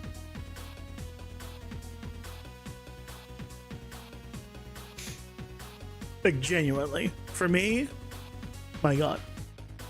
Best fighting game. I do not know any of these games. I know what Mortal Kombat is. But yeah, I don't live in this world at all. I don't play fighting games.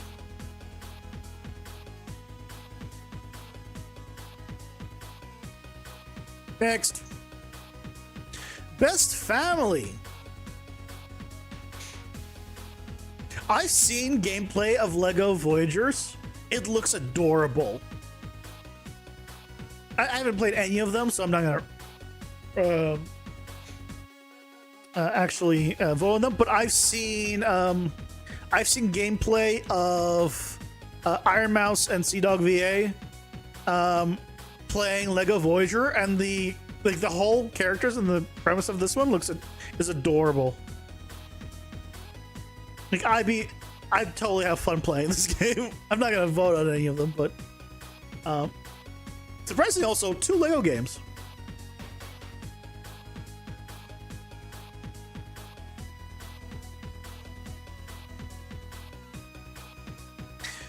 Best sim slash strategy. Oh, there's a new Two Point Studio game. I didn't even hear about this. I mean, I played one of them.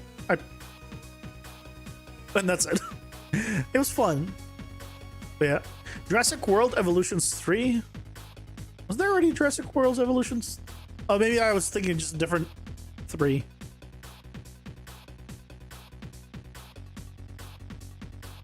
This is just a bunch of people. I don't know any of these. I heard bad things about 7, and the other ones I know nothing about. I heard people really did not like Civ 7, which is why I didn't get it for myself. It's funny how the art, color, style are all very similar besides Split Fiction. If you heard good things about Alters, never played it, nor seen stuff. Yeah, I'd love to know what this is like, because it's just a bunch of people. I don't know the aesthetic of it at all or anything. Still. Next. Best sports for... Oh, yeah. I mean, look. The options are Mario Kart or Sonic Racing for me. The other ones... well, technically, it's actually none of them because this is Nintendo. So, nah, I'm just gonna... Oh, this is not Nintendo, but this is Nintendo. So really, my options are Sonic Racing. I'm not voting for it, but... I'm not putting Nintendo on anything. Not until I get their shit together.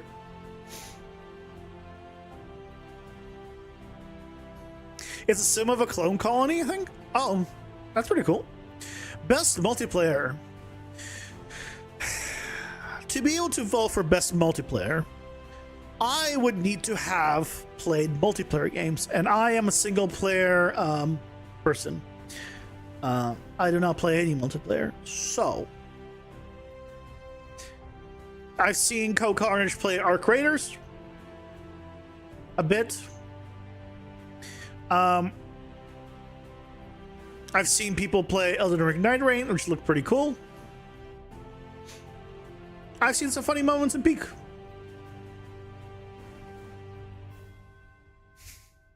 You need friends. Hello, it is I, a friend. I just really enjoy single player games. I've always really liked single player instead of multiplayer because I'm not competitive, right? That's the thing. Because I'm not competitive at all, I've never been drawn to multiplayer. Even when I play games like MMOs, I play them as basically a single player as much as I can. And then when I have to do like raiding, it's like if I could just do that boss by myself, it would be so much more fun for me than having to deal with other people. I'm not a people person. Let's go next. Ark is so good, and their soundtrack, all of them are so good. I hear good things about it. I've seen some good stuff about it. Best adaptation, Chicken Jockey. I know nothing of the rest. I'm sorry, Until Dawn.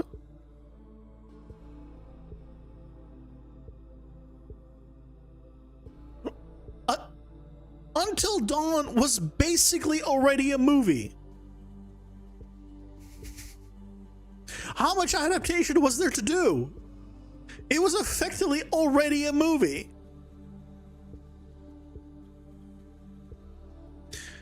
Until Dawn was not an adaptation, it was completely different.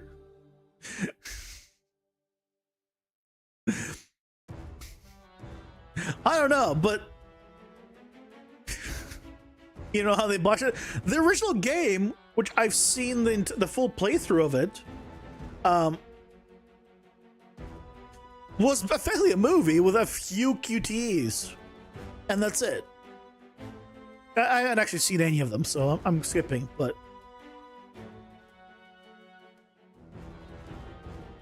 no. I only got one Devil May Cry game ever. I think it was DMC. I played a little bit of it, and then I stopped. I was like, As soon as it gave me a second weapon and told me that these mobs can be hit by only this weapon, and these mobs can only be hit by this weapon, and you have to fight both of them at the same time, I was like, okay, I'm done. I don't care enough. It's like, put it away. I didn't buy the game, so I was like, I didn't waste any money. I was during my broke days.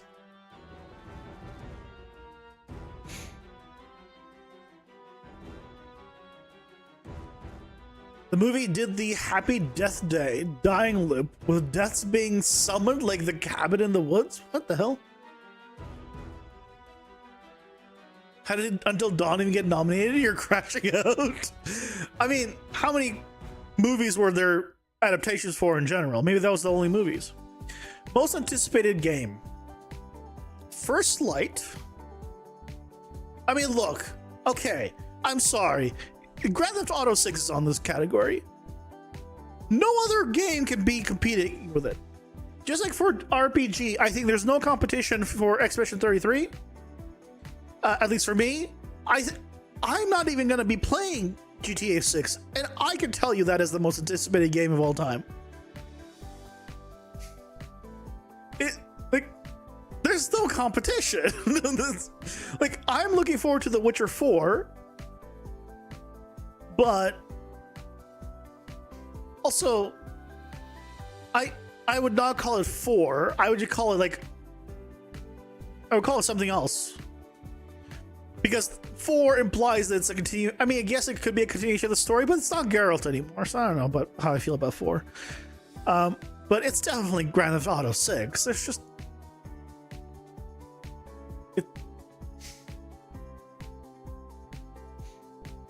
Content Creator of the Year. Moist Critical's here? That's right. Okay. How did the bird Peanut come out of nowhere and get nominated everywhere? I've seen the bird Peanut now in the Streamer Awards. I've seen him here. I've seen a few clips. He's hilarious. But it seems like he was unknown, at least to me. And now all of a sudden everywhere. I mean, I have to go Kai Cenat on this one. I mean, I feel like I feel like I have to on this one.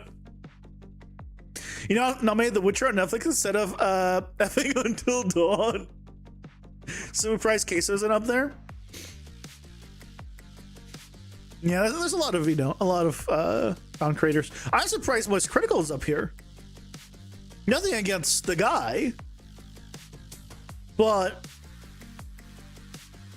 I don't know. Maybe it's just because I only watch his talks and I don't like. I'm subscribed to him, and like I watch his videos, but I don't know.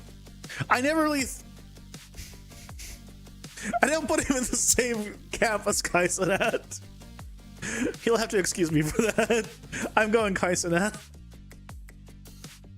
I don't watch Kai Cenat, but I know but I've seen his stuff, and to me. Also, if you guys haven't seen any Burnt Peanut clips, you guys should check him out. He is quite funny. I've seen. Best esports game. Well, I'm sorry. This game is called Mobile Legends Bang Bang. We have a game called Bang Bang in the best esports game.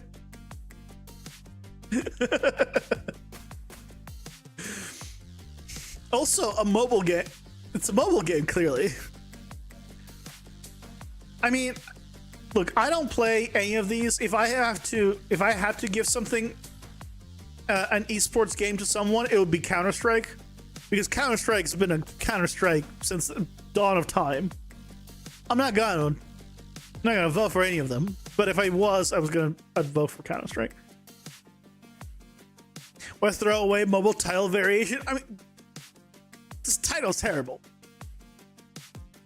CS2 or LoL might win that again. It's definitely CS2 is what I would vote for.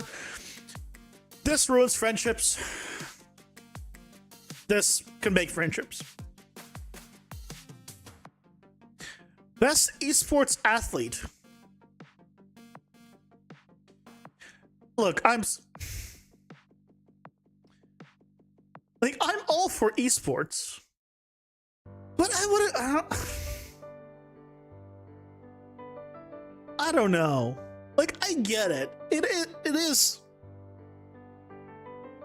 aesthetic to have good reaction time and all that, but it just always looks so weird, even though I get it. And I don't have a better alternative name, but the athlete of it's always weird for me. Like, hand-eye coordination, like, I understand. You can also get, you can get injured like any other, other physical sports. You get injuries. They all make sense. And yet something about it has always bothered me as the name. I totally agree on the name, but it bothers me on the inside. I have no better options. I agree with it 100%. It is correct.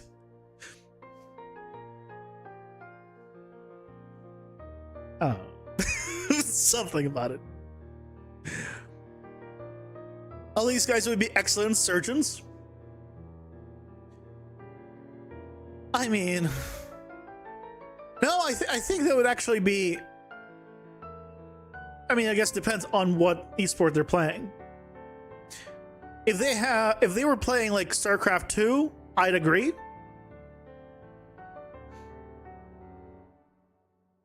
Their hands would be all sweaty. Yeah, you don't want that. I'm skipping through them. I don't actually know any of them because I don't watch esports. So, best esports team. Same as before, I don't watch esports. I know Team Liquid. Like, I know the name. I don't know what PH means. I know I've never heard of the other ones. So let's go next.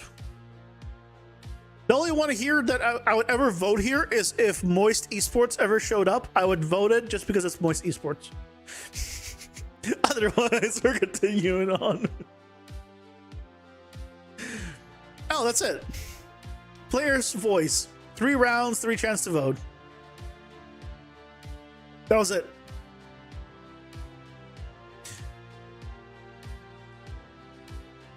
So, these are the ones I voted in.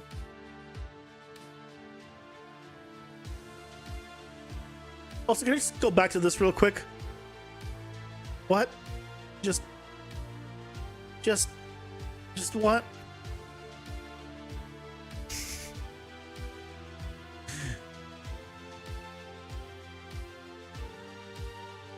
Scroll down. Nothing. Scroll.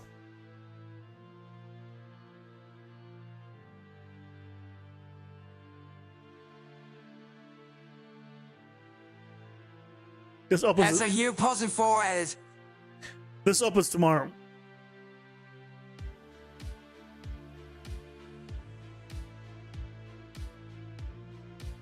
If I only did this tomorrow.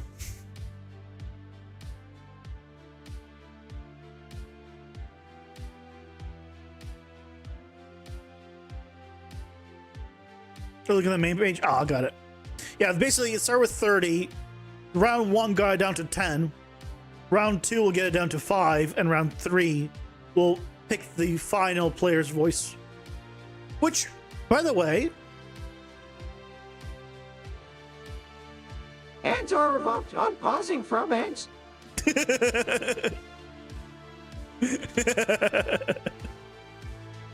which, by the way, considering I'm voting on the other ones as well, are they not player's voice? Tomorrow's 30 minutes away for you? Yeah, tomorrow is 3.5 hours away for me. Is that voice constantly breathing in? It's always an illusion of choice. True. .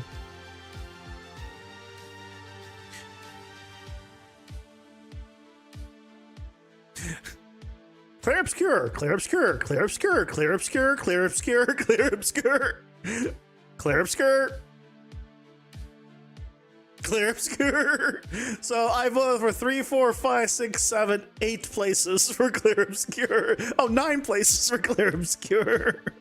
Sorry, I voted for 9 places for clear obscure, and the only one that I placed that I didn't vote for it, where I voted for something else. Wait, no, that's, hold on. No, I did not vote for, oh no, that's the beauty. No. What's the other one that, independent game, where it was nominated here for independent game and I didn't vote for it. It could have been 10, but I didn't because but it's not independent. It has a publisher. 4 of these have a publisher.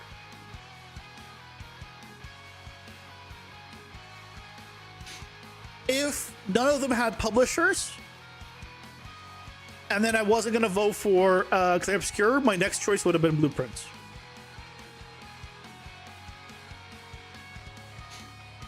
But those are my choices. Feel free to vote. Go vote if you want. Download your vote card. If we just shorten that to download your V card, becomes even funnier.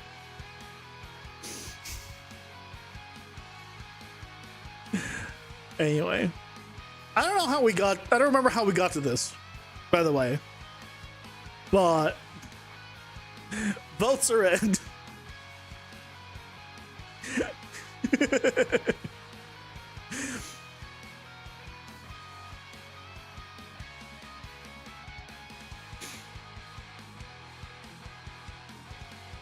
Also, if you've not played Expedition 33, would recommend.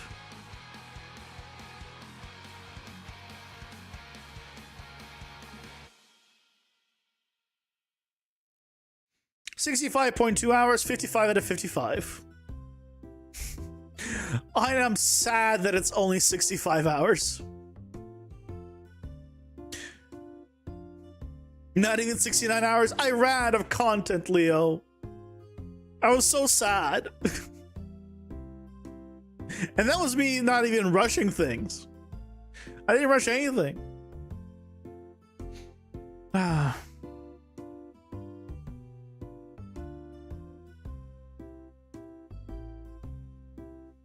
I want. I hear they're making DLC. Can you add me on Steam? Sure. You can certainly try.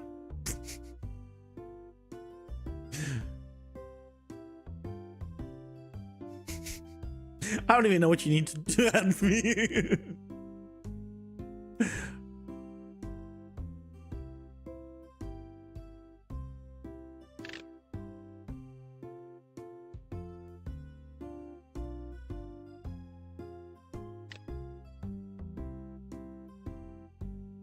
You're gonna want to rework this probably. Also, yeah, rework that. The keywords need to be automatic. We're gonna need to, yeah, I think this is the next thing we need to rework after this. This I think I need to move a little to the right. Is this centered? I think it is. Just you sent an invite? Okay. I'll choose whether or not to accept later.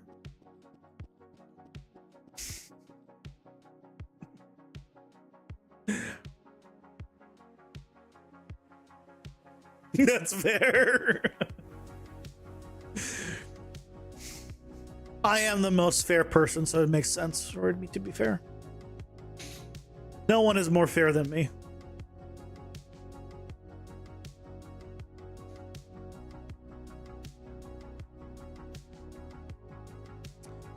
Okay. No, not you. That statement is less fair?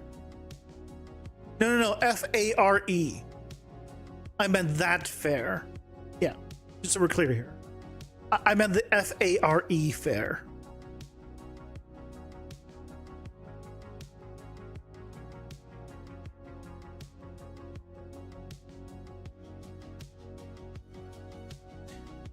think you want to move this entire thing a little over.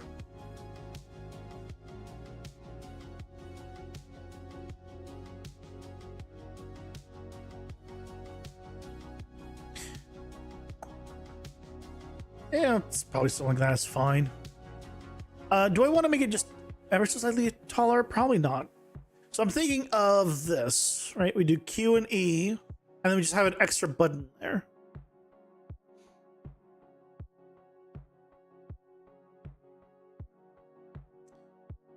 Okay, well, we need to change. We need to actually control the sorting. Where is the sorting? Sorting is not done here, right? Sorting is done here.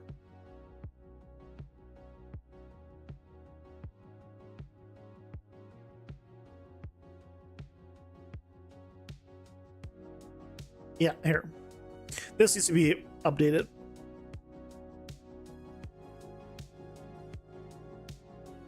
You now remember how much suffering you went through with Unity? You don't know why it just hit you all of a sudden? What kind of suffering did you go through with Unity? What was the problem? I dealt a little bit with Unity.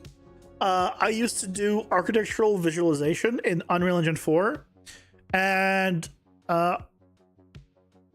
the place I was at wanted to use HoloLens. And I got to experience the first generation of Microsoft's HoloLens. And my God, it was terrible. Like, imagine that if you had a very little square inside of your vision and that's the only AR part. And you could compile it with Unity. You couldn't do it with Unreal. Unity supported, which is why I had to use Unity for it. But not only was it very tiny in view, but I don't know if it's different now. At the time, opacity in terms of how much you saw AR versus not AR, like versus your actual room or wherever you were, was dependent on the brightness of the thing. So a pure white thing would appear solid, and a pure black thing would just not be visible at all. I was in ArcViz, which means a lot of people like to have dark leather couches and just dark furniture. And guess what looks relatively invisible when that happens? That's right. All of the ArcViz. Except the walls. You see the walls, but you don't need to see the walls.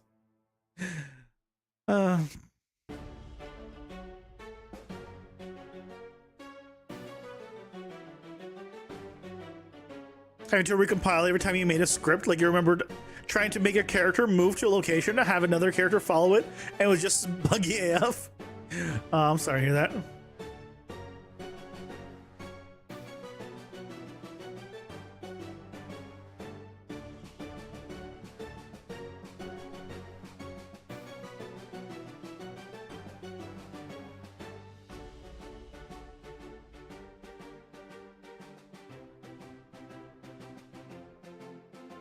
This, and then we just kill from all of these.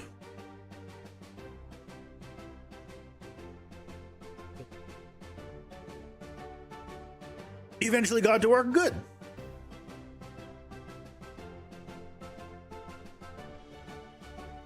Unity increased their prices recently. I don't know if you heard about that.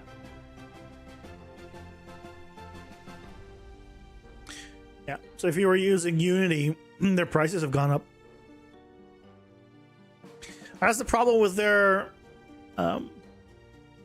model compared to Epic's. Epic is just a percentage, so that's where they get all their money. It's okay. Made a lot of money. Now we make a lot of money. Unity is a little less like that. Remember when going to Unreal and having all that available out of the box was extremely surprising? Yeah, there's a lot available out of the box. It's so nice.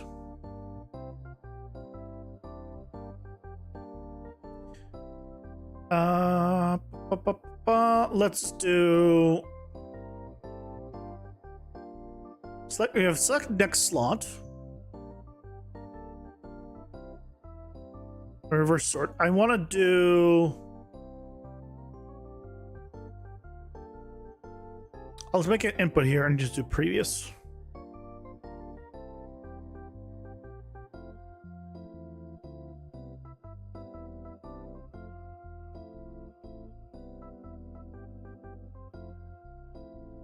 Like when I was like much younger, right, and starting out with UDK, even back then, the thing that captivated me about Unreal was the material editor. That was what got me into Unreal. It was just so easy to use, and it was so nice that that's what got me into Unreal more than anything else. The materials. Especially compared to Maya's materials. They're just a mess to this day.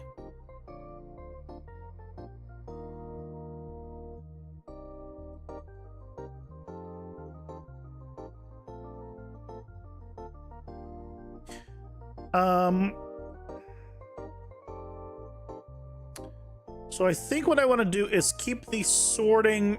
If it's reversed, keep it reversed. And if it's not reversed, then obviously don't keep it reversed.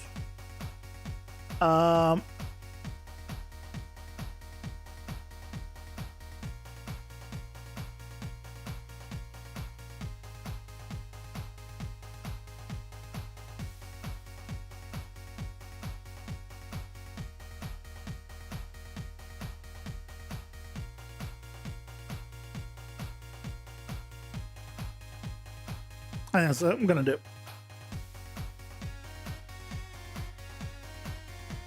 I think especially, these days you have so many tutorials, so Unreal has become so easy. But back then, right, when tutorials were less common, there are people that still, got lost by stuff. But to be fair, there was a lot less there to begin with as well. So I didn't really jump super like hardcore into Unreal until really the last several years, like last 3-ish years, 4-ish years.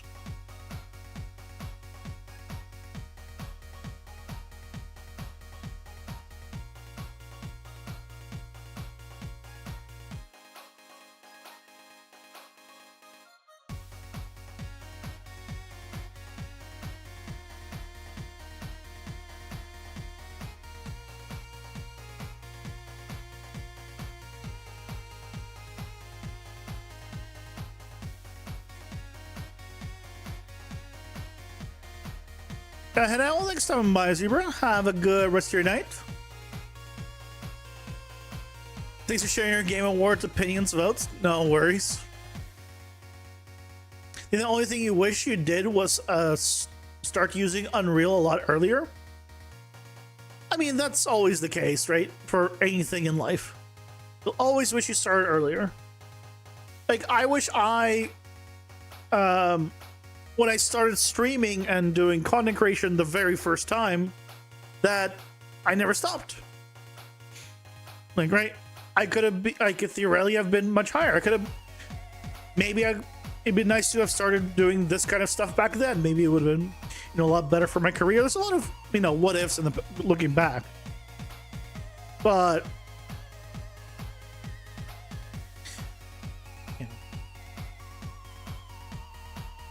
can't look at that too much.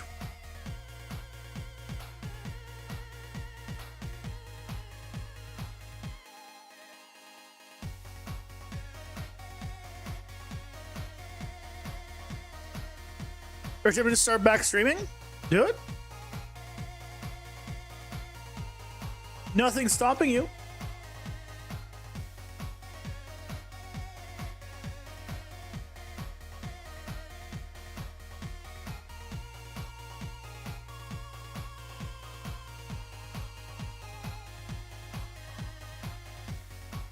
Time goes to rarity.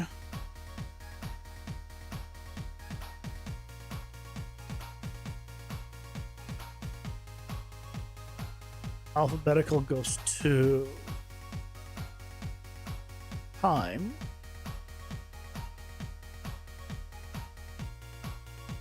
And rarity goes to alphabetical.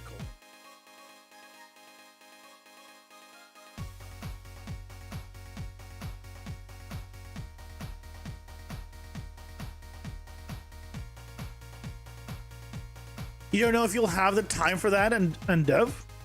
So, I mean, I guess it depends on what you want to stream. You could be like me and stream dev. And then you definitely will have time for it. If you want to stream gameplay or the games, that's a different story, of course. It also depends on why you want to do it, right? I started streaming game dev because for me it is a fantastic motivator for me to actually continue working. I'm like, okay, well, like maybe I don't feel like working today, but I'm like, oh well, I'm streaming today. Guys, what am I working on today?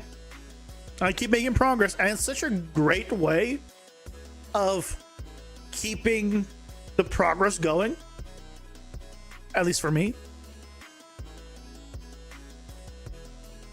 Streaming dev might be once a week thing. Hey, do it. Just you gotta think of why you're doing it. Figure out why you're doing it, and then you're gonna be all good.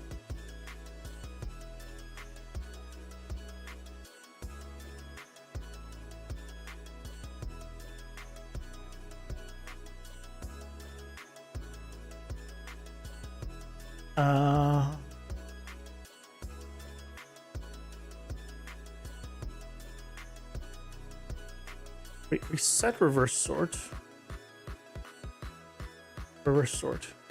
Oh, okay.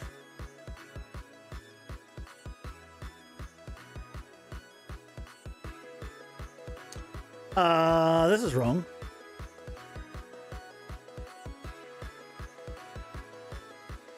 What?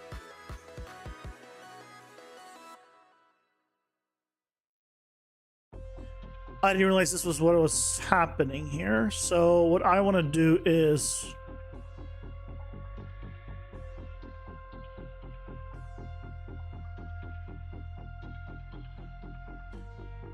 just set this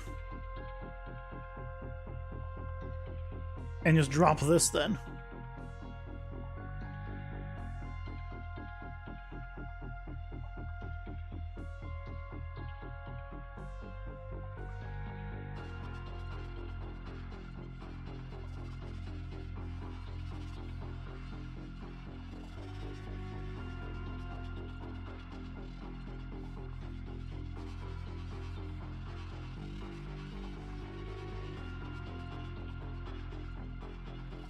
One of the reasons that I actually started streaming was I was hoping, and this was just entirely a big hope. This was like I had no reason to think this would ever happen. Is if that possibly I could use it to help me get jobs. That if my the stuff that I put out was, good enough, then it could help me on the job front.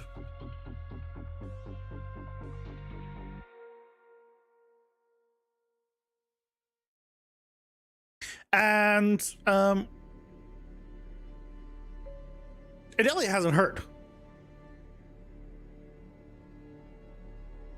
I will say, it definitely hasn't hurt.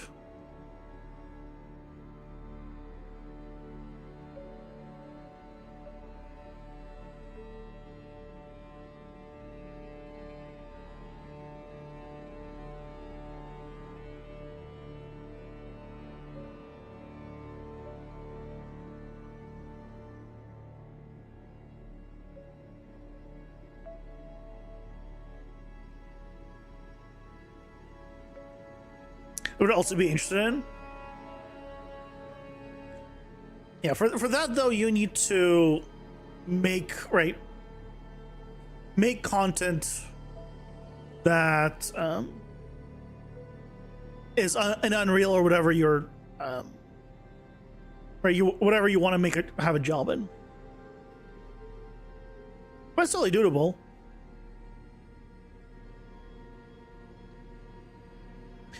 You could totally do it. Nothing's stopping you.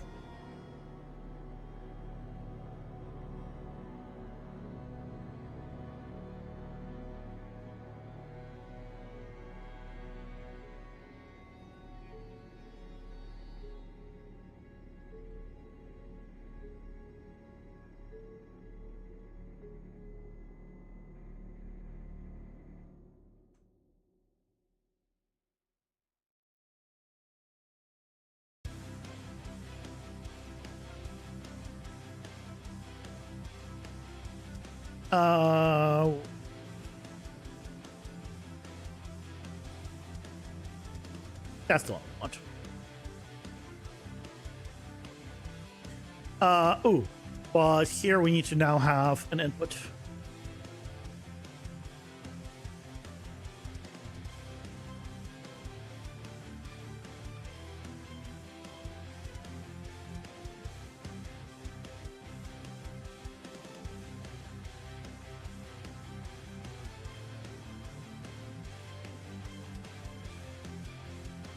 Wait. Where is this? Where did I put this? Oh, it's in the hub, isn't it? Stupid.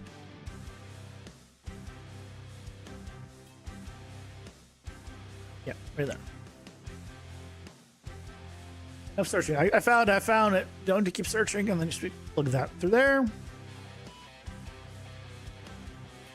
And then we can go back here and just say, okay, left shoulder is previous. By. And right shoulder is next.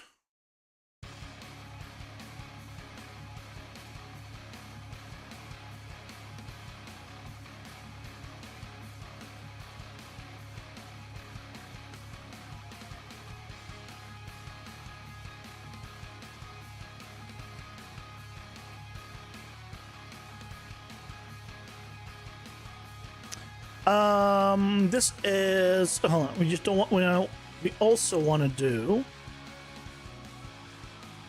this is left shoulder. I want this Q. Q.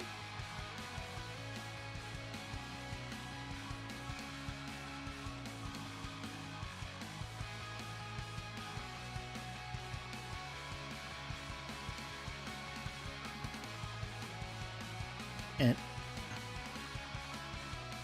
QD. All right.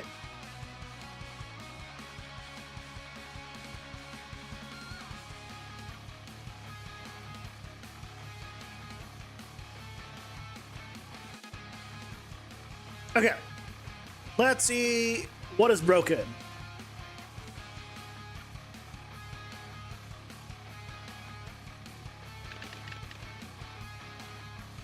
Okay.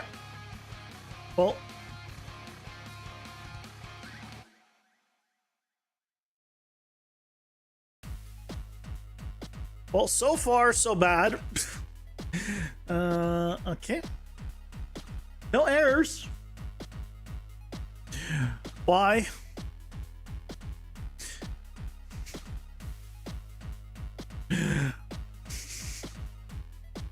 I almost wish I had errors. Okay, it says hello. Didn't say hello. Now it no longer says hello. Oh.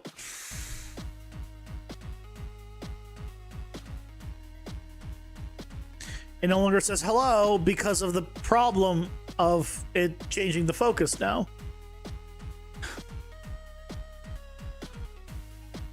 It's because then the focus is on the cards. Which means we have to modify the focus on the cards.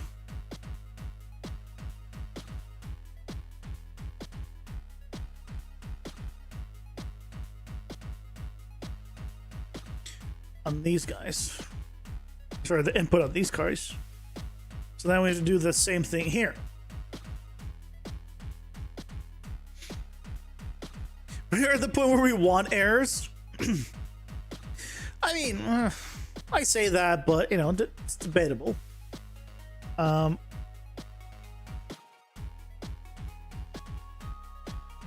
Copy you. So this whole section is going away. They're replacing you.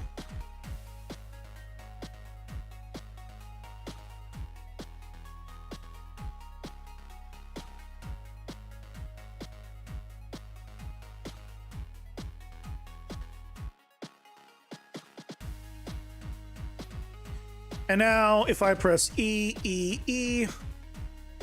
Yes, but why did it just change to yellow?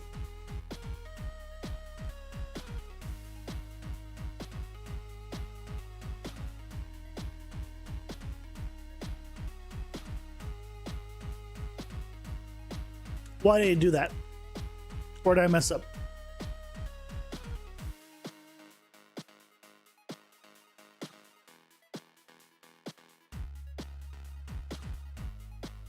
Where did I mess up?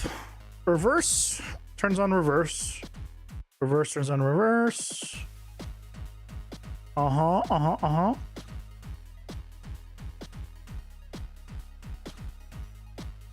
And reverse sort is off by default. So Q.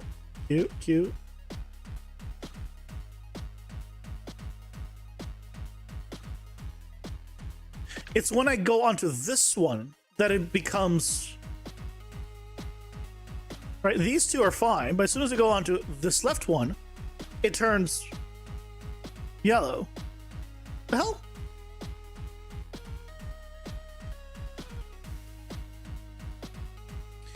What's going on? Oh, if it is time or reverse sort. What?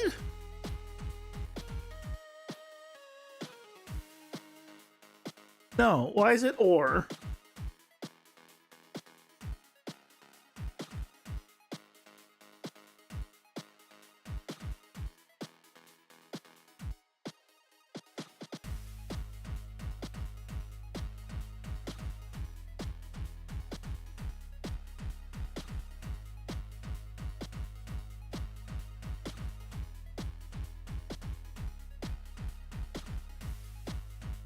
That's all I'm here pausing for.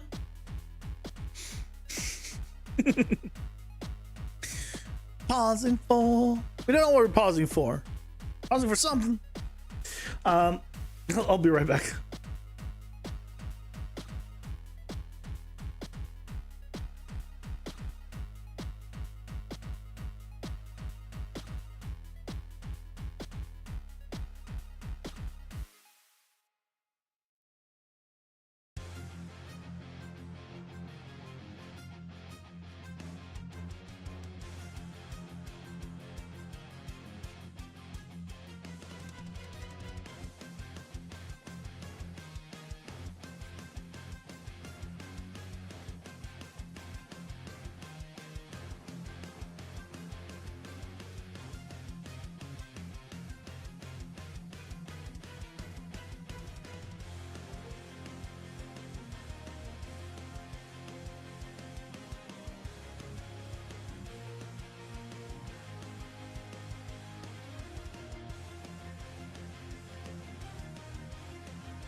I'm back. Sorry about that.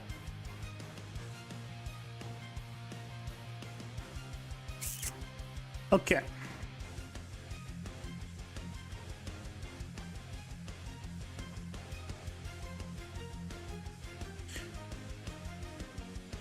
This is what happens. We're checking if it's time already.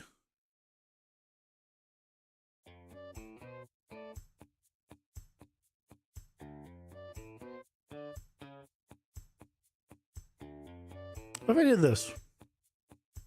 Because we're doing it differently now. Oh, this will break it for me clicking on it, right?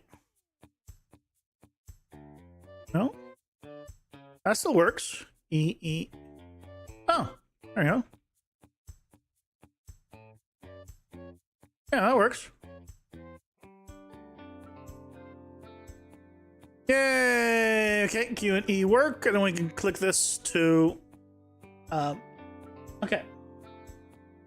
So we just need to kill this. We don't need to check this. So we're just checking if it's a reverse sort.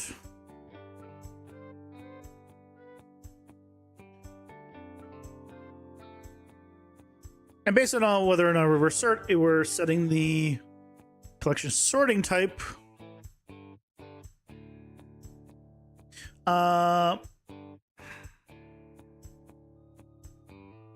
Now we're setting this. This shouldn't be needed. This part is no longer needed as well.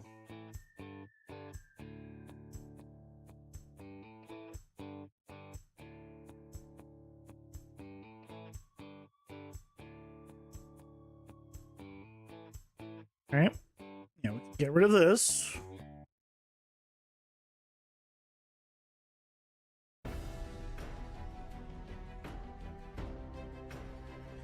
Okay, so now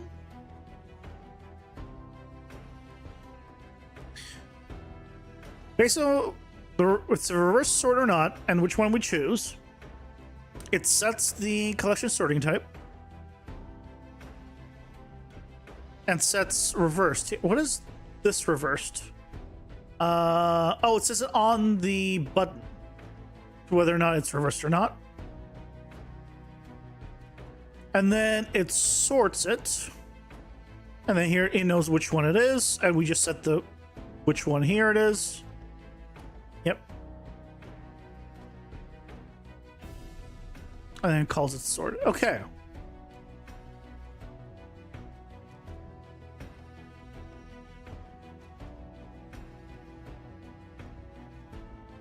I think we're good. Did I do right? Let's find out. E. Yes. Click again. Ooh. Ah. Why is it maintaining? Why is it maintaining? It's because when I click on it, it's not... that's why I got the information from it before. I don't want to do it. I don't want to do it. I need to get back to this stuff before. I see.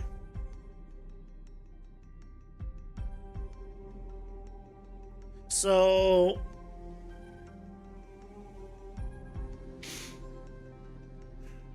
basically...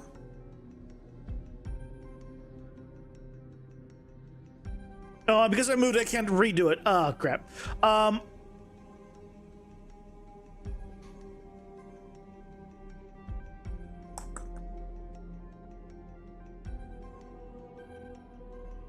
So we're setting this value from here. Right?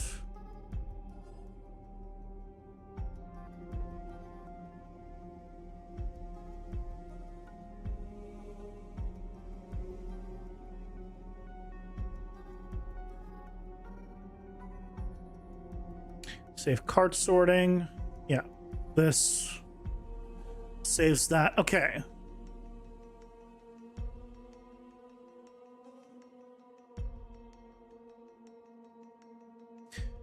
So when I click on the button, it just does this. So it reverses is when I click on it. So what I need to do is, oh, I see. That's why we have the or here. But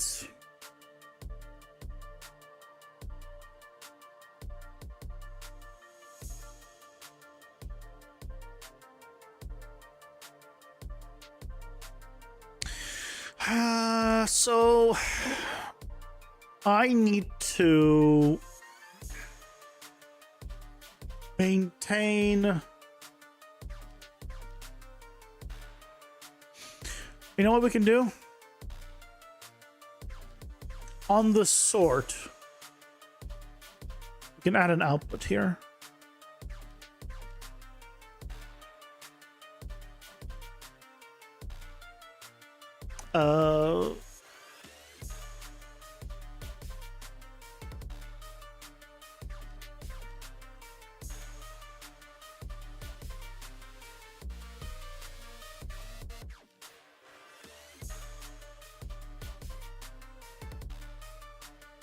There you go. And this is going to be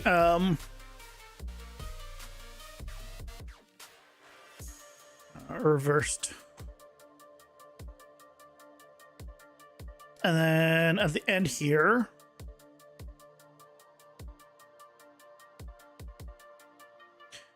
it's going to output reversed.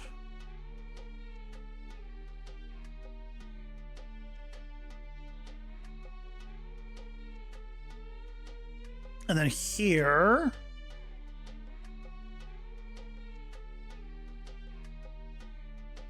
set it. So even if we click on it with our grubby little fingers,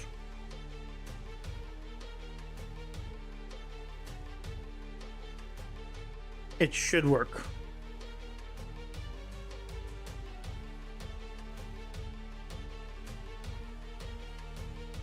Okay.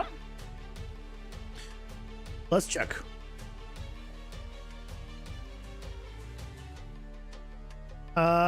Okay, well, it's maintaining yellow, but go to blue. Did I plug in the OR again?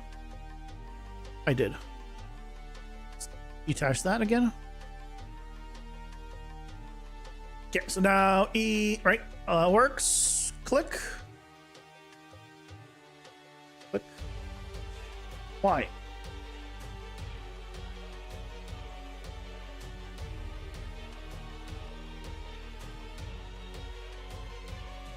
Why is it like this? Click, click.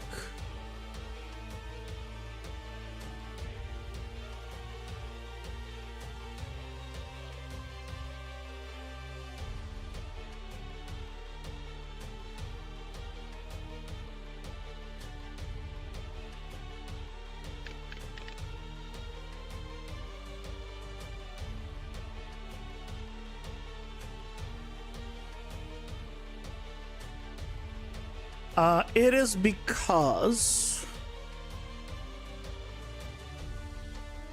it's because it is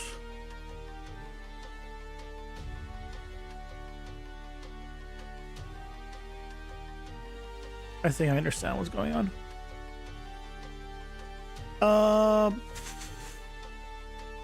Okay, you can close for now. It's because here we reset it and then set it based off this only. We don't reverse the reverse. So what we really need to be doing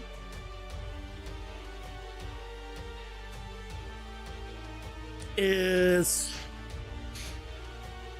changing how this part behaves. If it is reversed, then have it be reversed. But what's happening is, I mean, it should be consistent at least, no matter what. Should have been consistent, at the very least.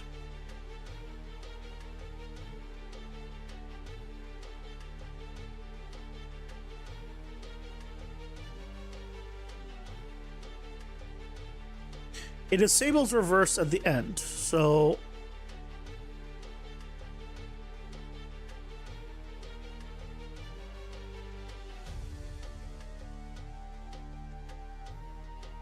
because if it was reversed, then it's no longer. But I don't think that's what we wanted. Oh, heck. No. Now this has nothing to do with the problem. Okay.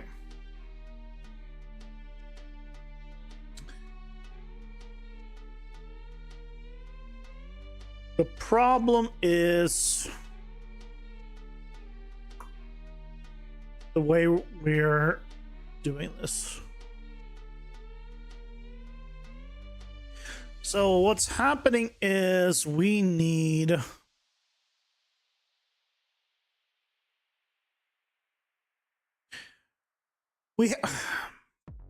yeah, Leo, have a good night. Thanks so much, man.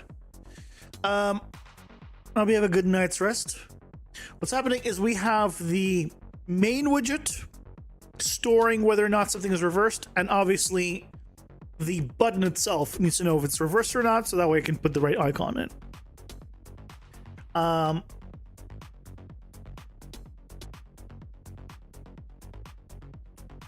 So realistically speaking, I should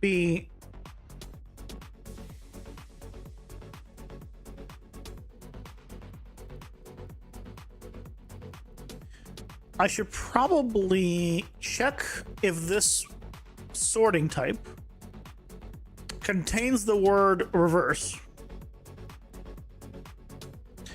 And if it does, then and it is the current one,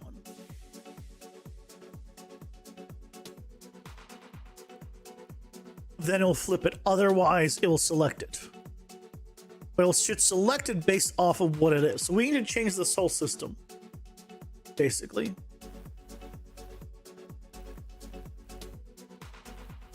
Because this system no longer will work with what I want. Okay, so we're storing whether or not it's reversed. But that's only for going next.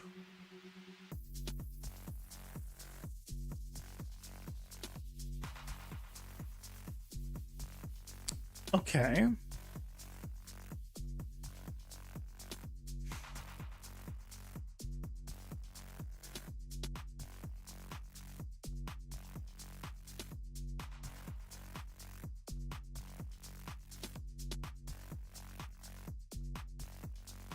Whether or not it's reversed, it does the opposite.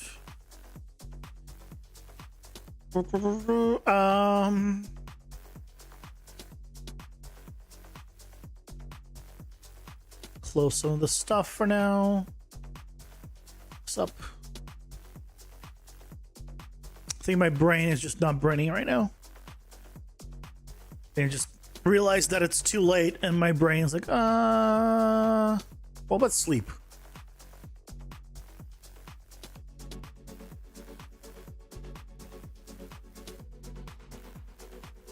Basically, it has to work off of not you. So when I click next sort, it does the reverse sort based off what it is. This is not correct.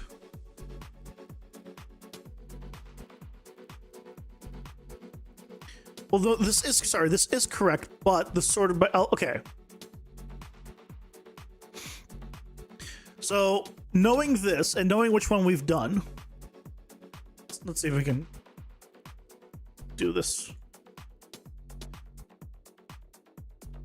So if it is reversed, it is going to be setting reversed because this is just going to keep it consistent.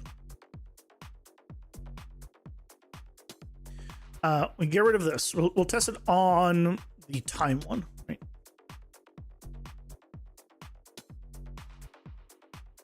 The time and the alphabet ones. Then it is going to go into the sort. So this says it is reversed. So I think we want to do the opposite here. For now.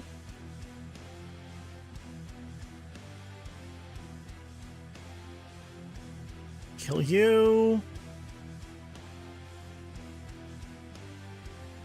Okay, let's see what happens. That there as well. This might be the opposite of what I want, but EQ, right, they're yellow. Select it. So now they're always yellow. So, and if I did the other way around,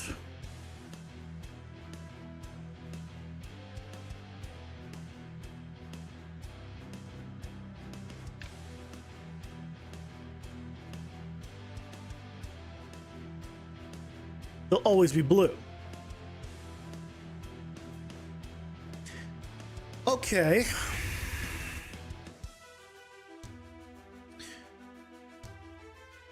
So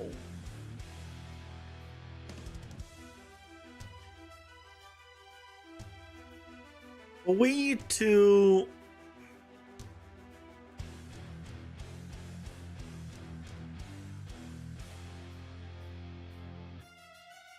I think I see two.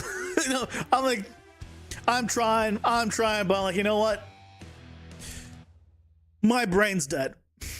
I just have to throw in the towel for tonight and just admit that my brain is just, it's too late. Brain's fried.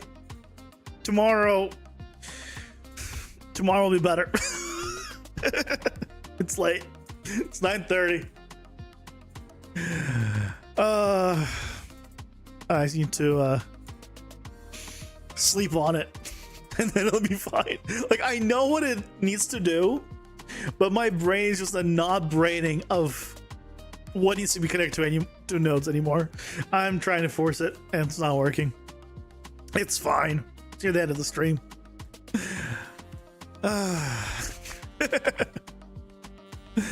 But thank you guys so much for joining me today. We'll continue this tomorrow. And if I have some time tomorrow, I'll like before work or during lunch, I'm gonna see if I can